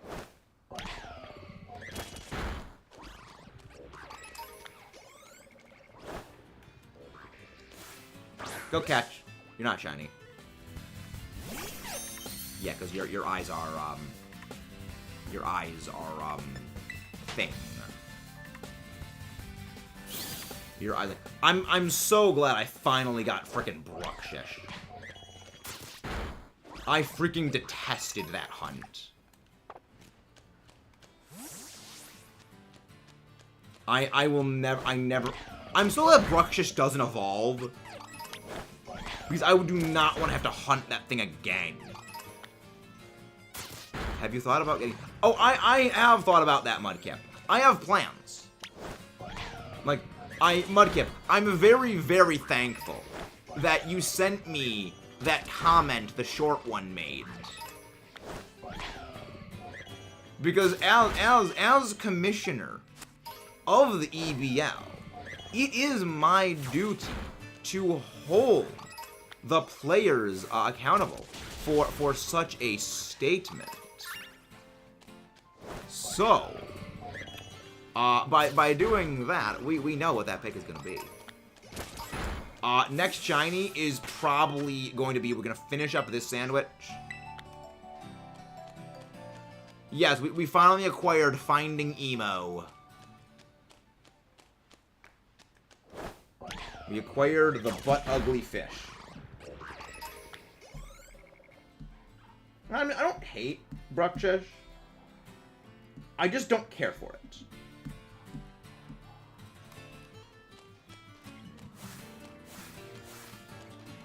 Like, maybe when I do a future playthrough of Alola, I'll use it on a team just so I can, like, see how bad it actually is.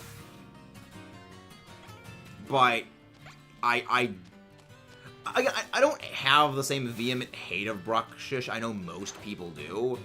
I just don't like having to shiny hunt it.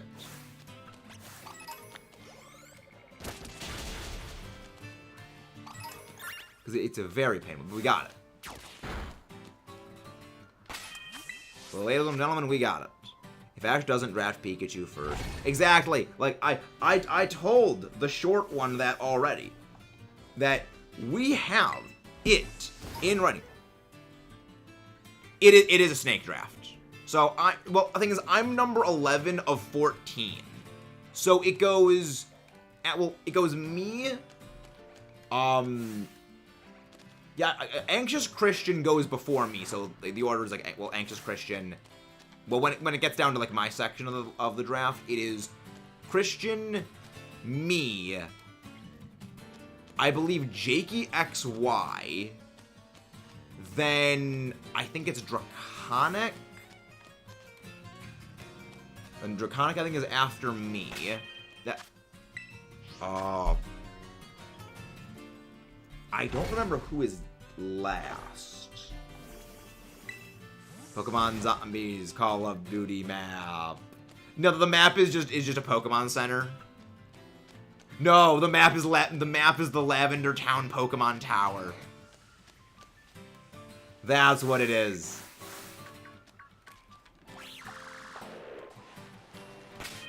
It's just the Lavender Town Pokemon Tower.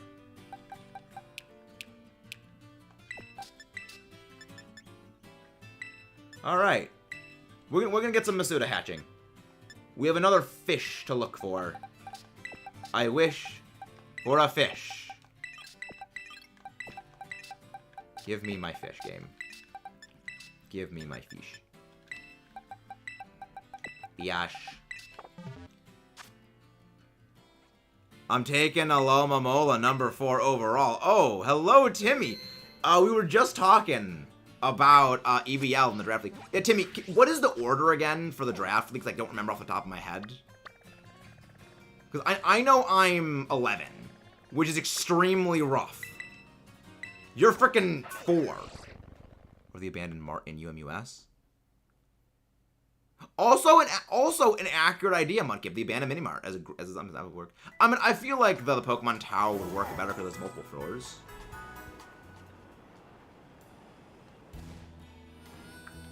Abandoned mini mart, that was a great place. Alola just did so much well. I mean, Alola did a lot well. And then it made Bruxish. Sly is 3, I am 4, I'm 11. Jakey's 12. Okay. Yeah, then Draconic. Who's 14? Who is the 14th on the list? Is that Amazon? Like, I don't remember. Thank you very much, Omar, for grabbing Mr. Timothy B's link. Mr. Timbo. Mike is 14, right. Okay. Yeah, like, dude, I have redundancies. I have plans. Like, I am glad that a lot of us are going for, like, our non-legendary picks early. Because, like, we don't, the legendaries do not a team make. The legendaries are merely a beat stick. In 99.9% of cases, legendaries are beat sticks. In that other 0.1 cases, the legendaries Articuno. Kanto Articuno, and it's just bad. Which isn't bad, because he'll be asleep all day. If someone's asleep, and if someone doesn't draft within the allotted time, do we do this? So, are we gonna do, like, the skip thing? If you don't, like, pick your thing within, like, a certain amount of time, the skip thing happens? Because didn't last season Mike get, like, in the last hour before, like, the time limit went up?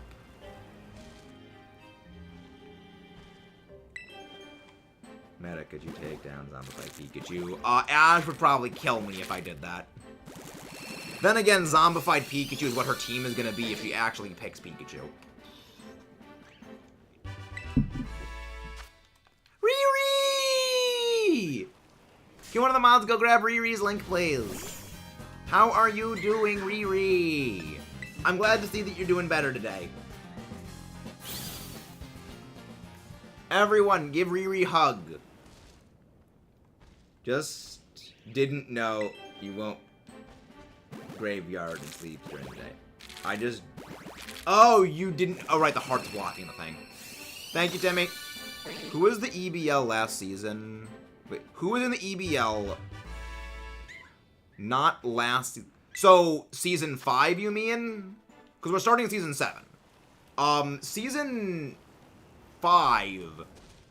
me, Timmy, Sly, Lionheart Plays, Nate Tube, Newtbox,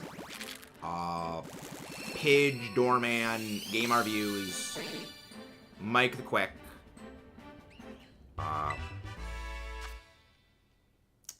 Lonely Hermit,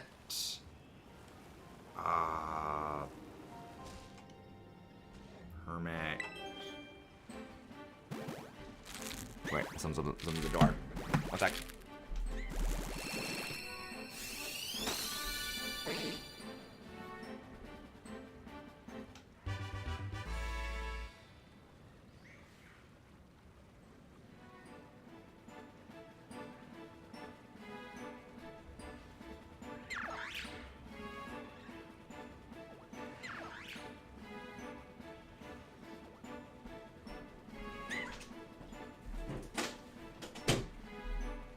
I could probably pull up, like, the roster from the thing. I don't actually remember everyone from last season. Gotta head out, but need a meta team club. Oh, don't worry, Sanders. We're working on that. We're working on that. I can't remember who was in the things. I know a lot of them I didn't fight.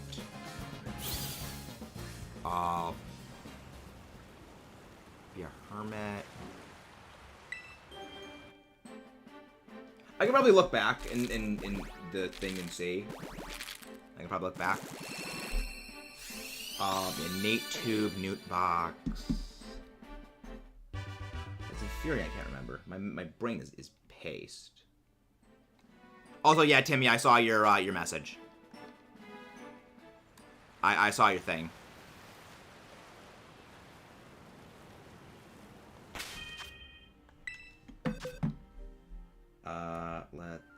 Let's see.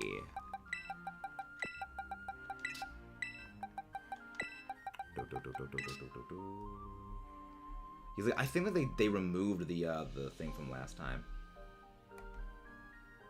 Oh my gosh, it's like so many things.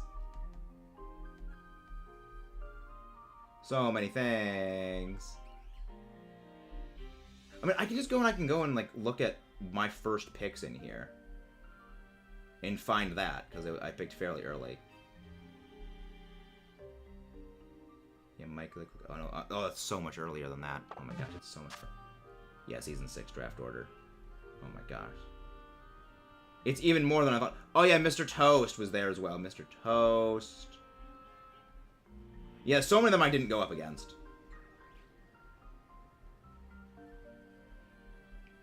The Raging Lake. Yeah, Landon was also part of it then. Okay, where is it?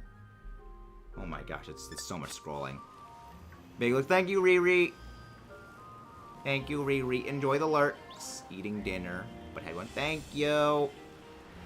Probably just like the looking up right there. Had to open the door for someone. Oh yeah, right. I still that my name in the server is just Idiot Robot. Idiot Robot. Okay. Yes.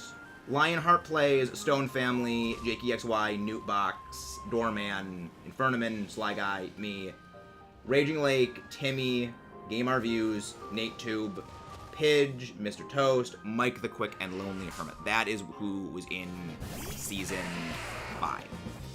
There we go. That took more time than expected.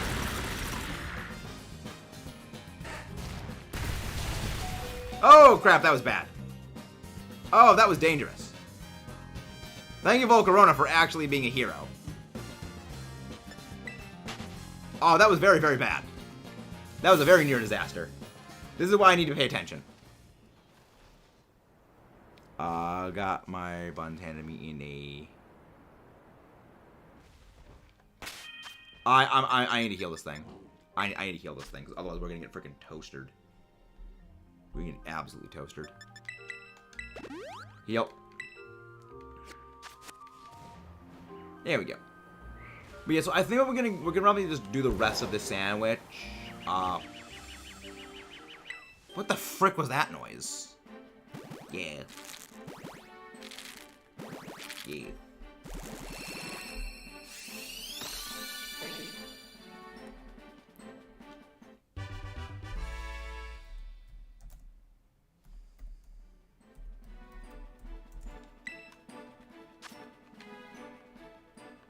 But yeah, glad to see you're doing well, Riri.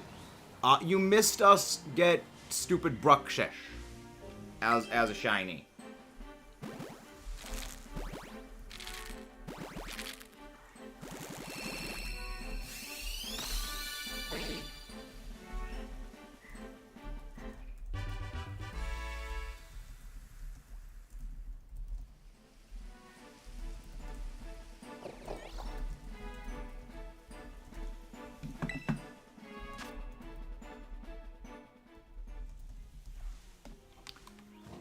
Roost using Shakespeare language. Oh no, Chicken Man.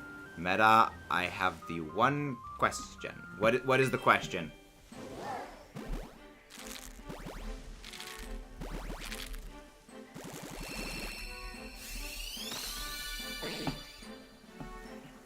As someone who has never seen a Godzilla movie, should I see Godzilla -1? I haven't seen Godzilla -1 yet. So I can't I can't answer the question. I'm waiting to see that with my dad. I've heard nothing but good things about it. So I would say yes. Like, I've heard very, very good things.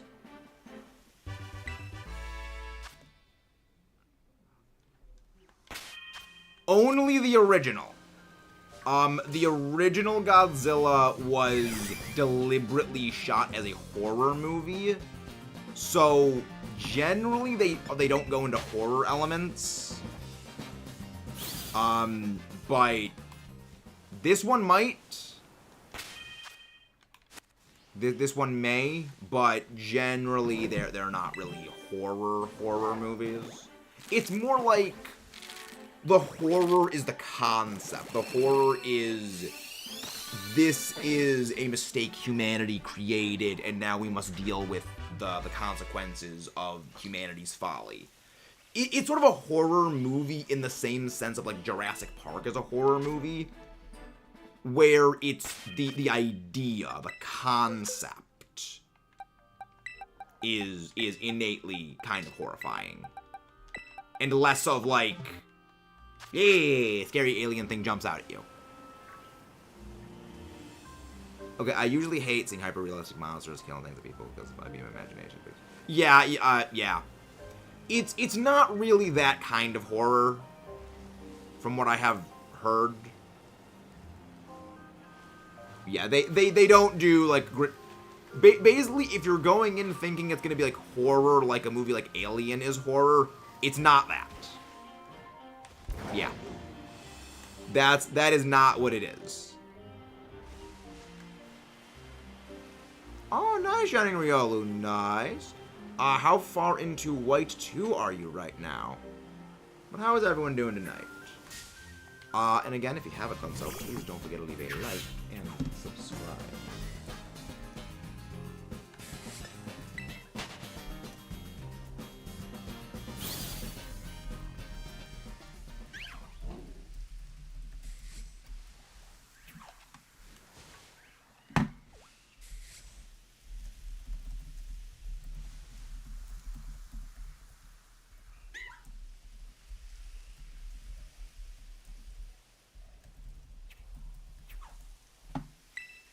So if I had to compare it to something, I've seen the new Jumanji.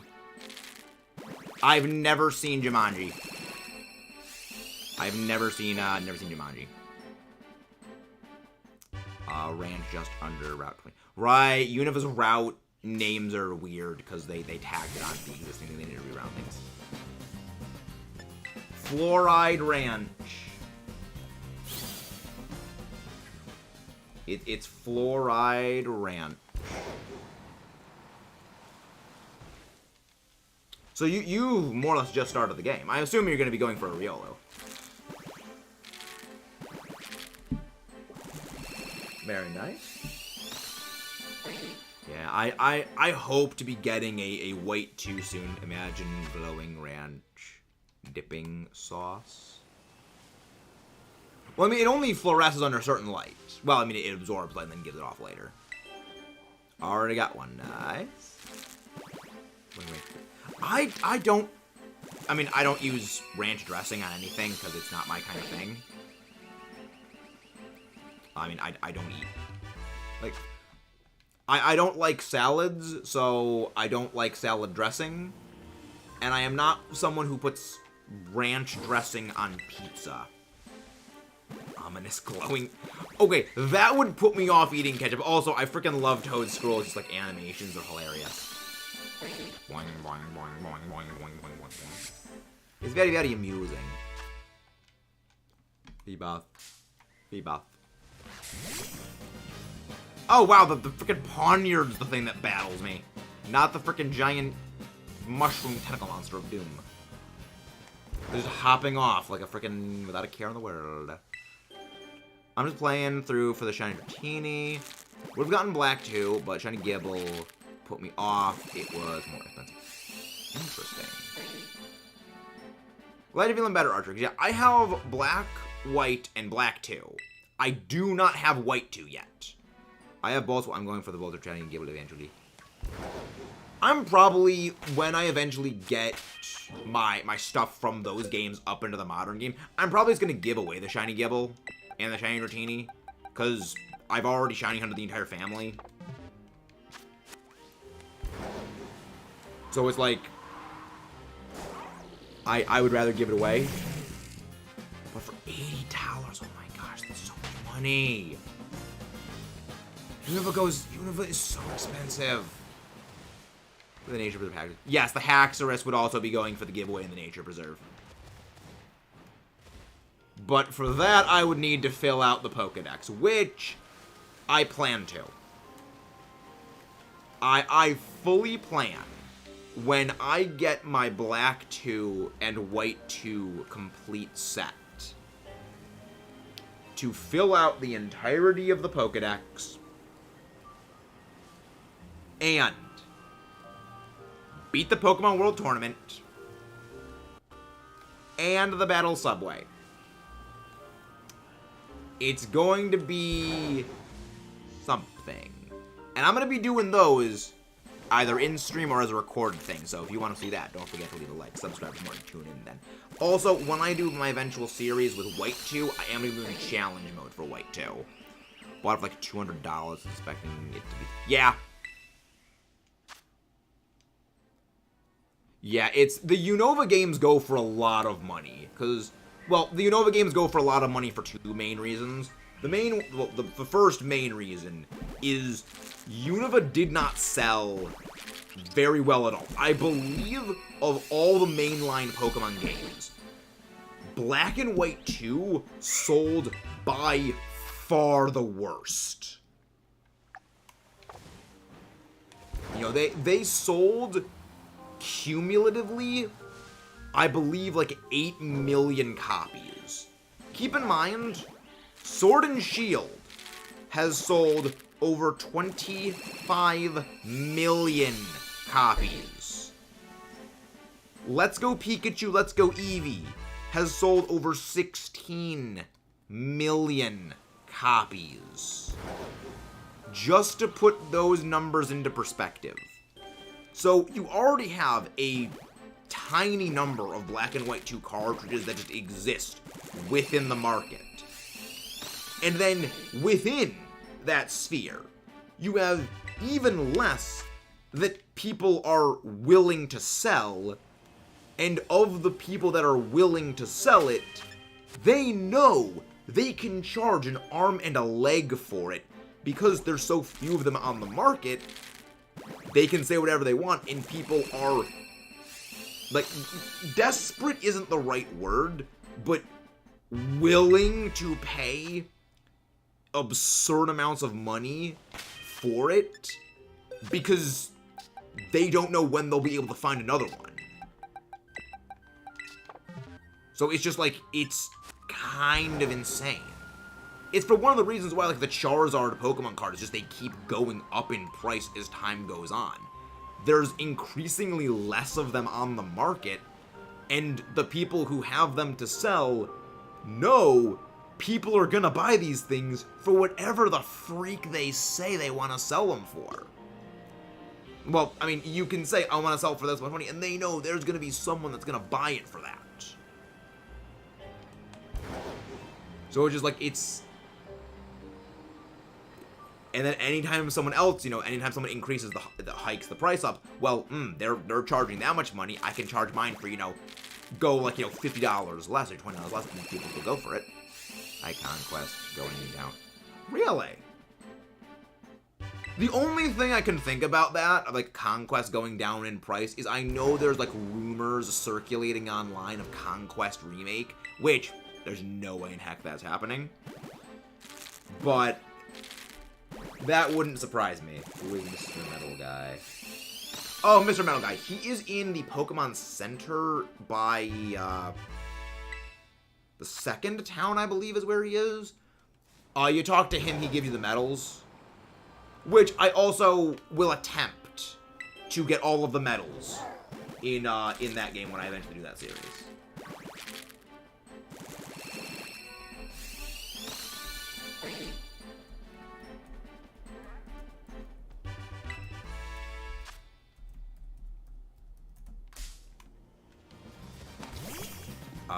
Doing fast. Doing the first not fast gym right now. Nice, that's nice. See, this is why I said in the DLC thing we need a good open space to Masuda hunt. that doesn't have like these things that will just assault you from all angles.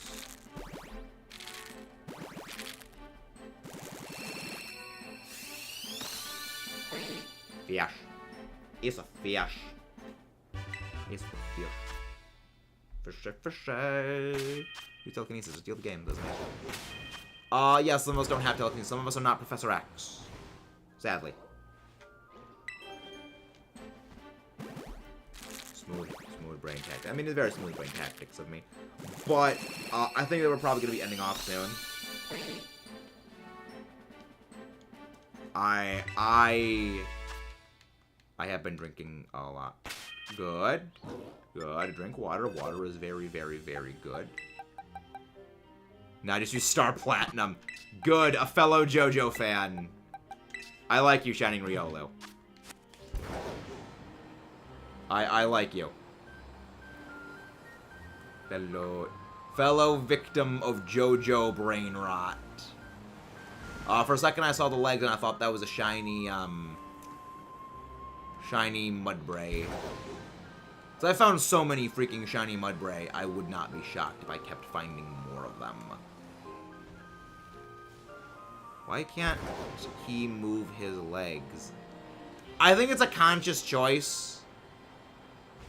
Because it also would be he has to divert parts of his, like, psychic focus to moving his legs.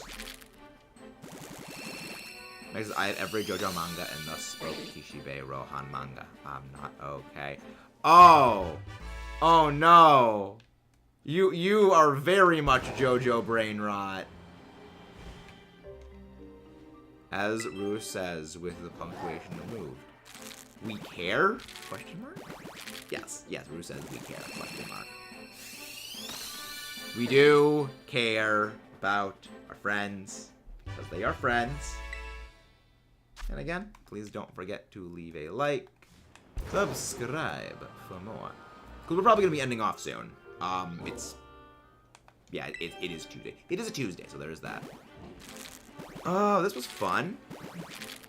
This was fun. We do indeed care. We do care, indeed. We got one fish. That's all we care about. Like, I have gotten revenge on one fish today, which is all that matters. DLC comes out on the 14th of December.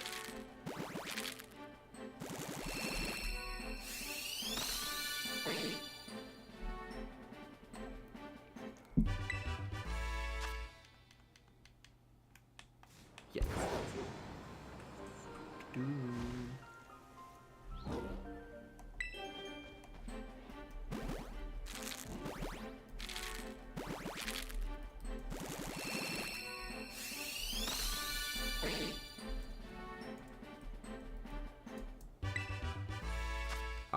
No school is nice. I thought it was today for some reason. No, it's not today. I wish it was today. That I wish it was today. I think what we're gonna do is we're gonna finish hatching these eggs. We're gonna hatch like the rest of this box. And then I think we're gonna go raid Mudkip.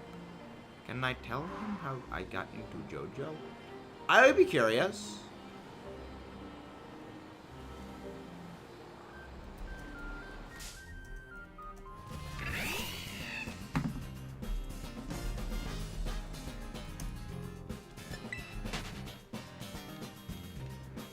I got into it because meta and one of my other friends liked it. Can't wait for the holiday named after Cartoon Network. No. That is a firm, I would say, no.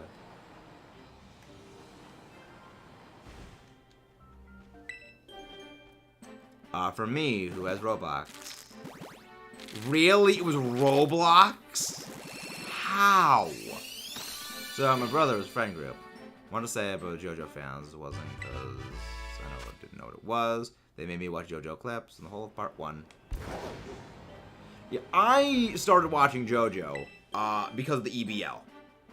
I wanted something to be able to talk about with, like, Infernamin and some of the other guys. Like, okay, they know about this JoJo thing. Let me watch JoJo, so, like, I have stuff to talk about with them.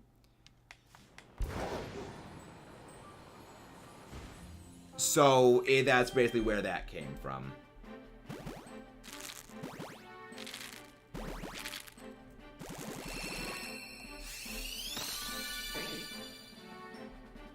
So that's basically where that started. You did not, Mudkip. You did not. It was because of that and landing. Do not try to take entire credit for it.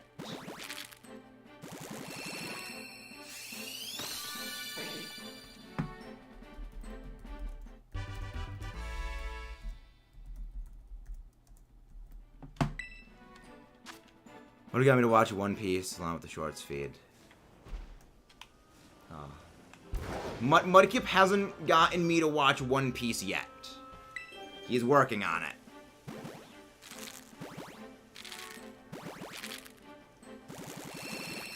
Mudkip trying to suffer with no credit. She did not blackmail me into watching JoJo. Not fully. Again, it was Landon as well.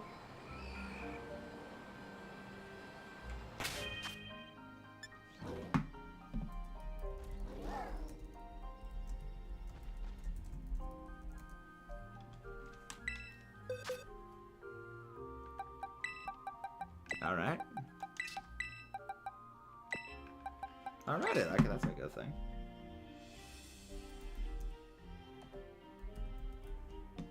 Noted. I started One Piece because I was bored and no one was live. Honestly, good reason to start. Like, there's a number of times I've just, like, started watching a series just because of that exact reason. It's like, I got nothing better to do. Let's just watch a thing.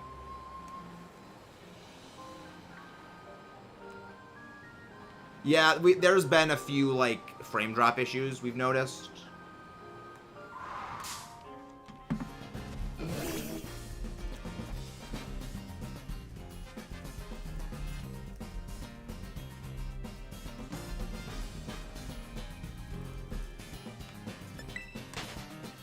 Started One Piece. Like, so Mudkip, how much filler exists in One Piece? I have no idea what that is.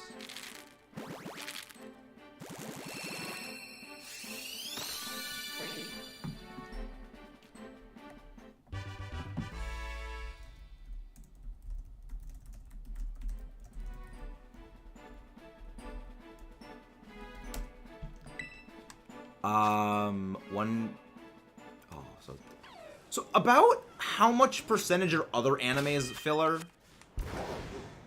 Because I don't know what that is relative to others anime.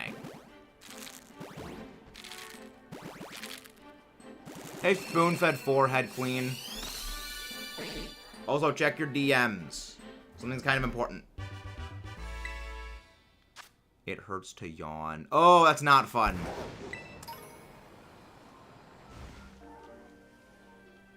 JoJo is like 0% filler. Also, anime and animes. Animes. Animes. Zzz. Anime Z. Like Dragon Ball Z. Forehead. Bagel. Bagels are meant for eating, forehead. Bagels are meant for eating.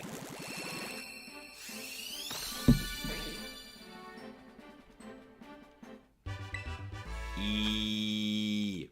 I wasn't even doing an E thing there, Ash. Just anime says anime with the Z sounds. So I did anime Z, like Dragon Ball Z.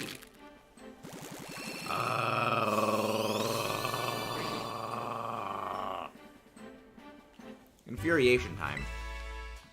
Hunter x Hunter has 2 filler episodes, and they are both the first 20... Oh, they are both in the first 26 episodes. I thought you said they are the first 26 episodes. Like, how does that work?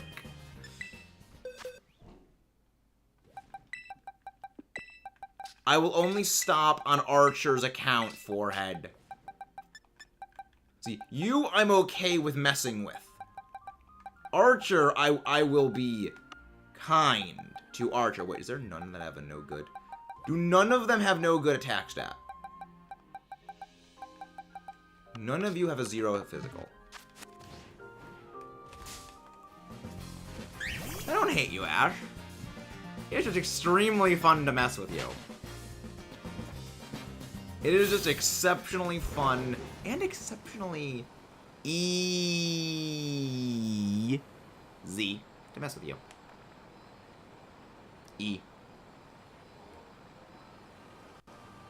Yes, you are, Ash. Yes, you are.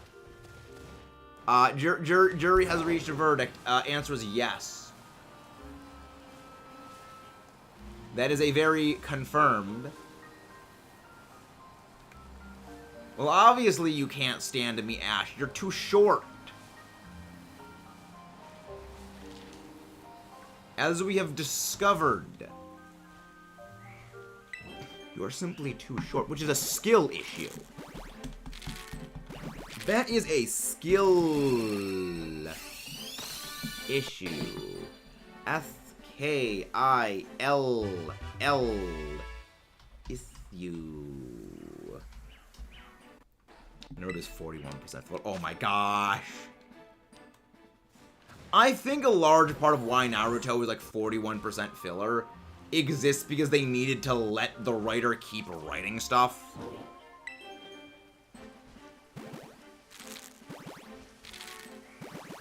Like, I know the way in which Naruto ends is a bit of a product of things.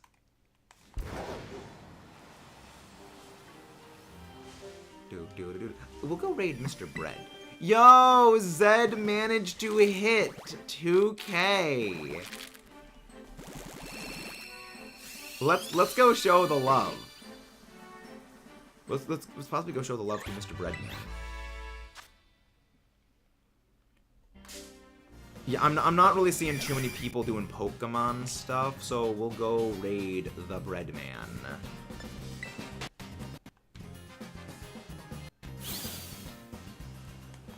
Yeah, Breadman's been live for a little bit.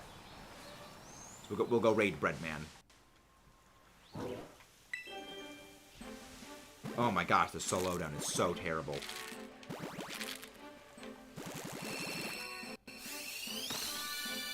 Naruto's a good series. Like, you're at the part where the filler starts in. Like, the thing is, I would say a solid third of Naruto's entire filler is contained exclusively to the end of the non-filler part of regular-based Naruto. Because then, cause regular Naruto ends, like the actual canon stuff ends at, like, episode 134. And then, from that to, I think, episode 225 is just, all of that is just filler. Which, considering, you know, Shippuden is, what, 500 episodes? You know, you add that with 725 episodes in total. You know, including the filler of one of the 100 episodes, that's literally a 7th of the entire series right there. Which is pretty heckin' massive. One small issue with Ash being not you. It's not you. And I like being here. Rose, can you DM me like a screenshot of that? Because that's great. But we're going to go raid Mr. Breadman. Zeddy, ready. Mr. Bread. Who is doing random Dynamax adventures. What's the no for? Oh, it's okay. At that point forward, I can just simply screenshot it myself, forehead. I will see you guys tomorrow. Good night, everybody.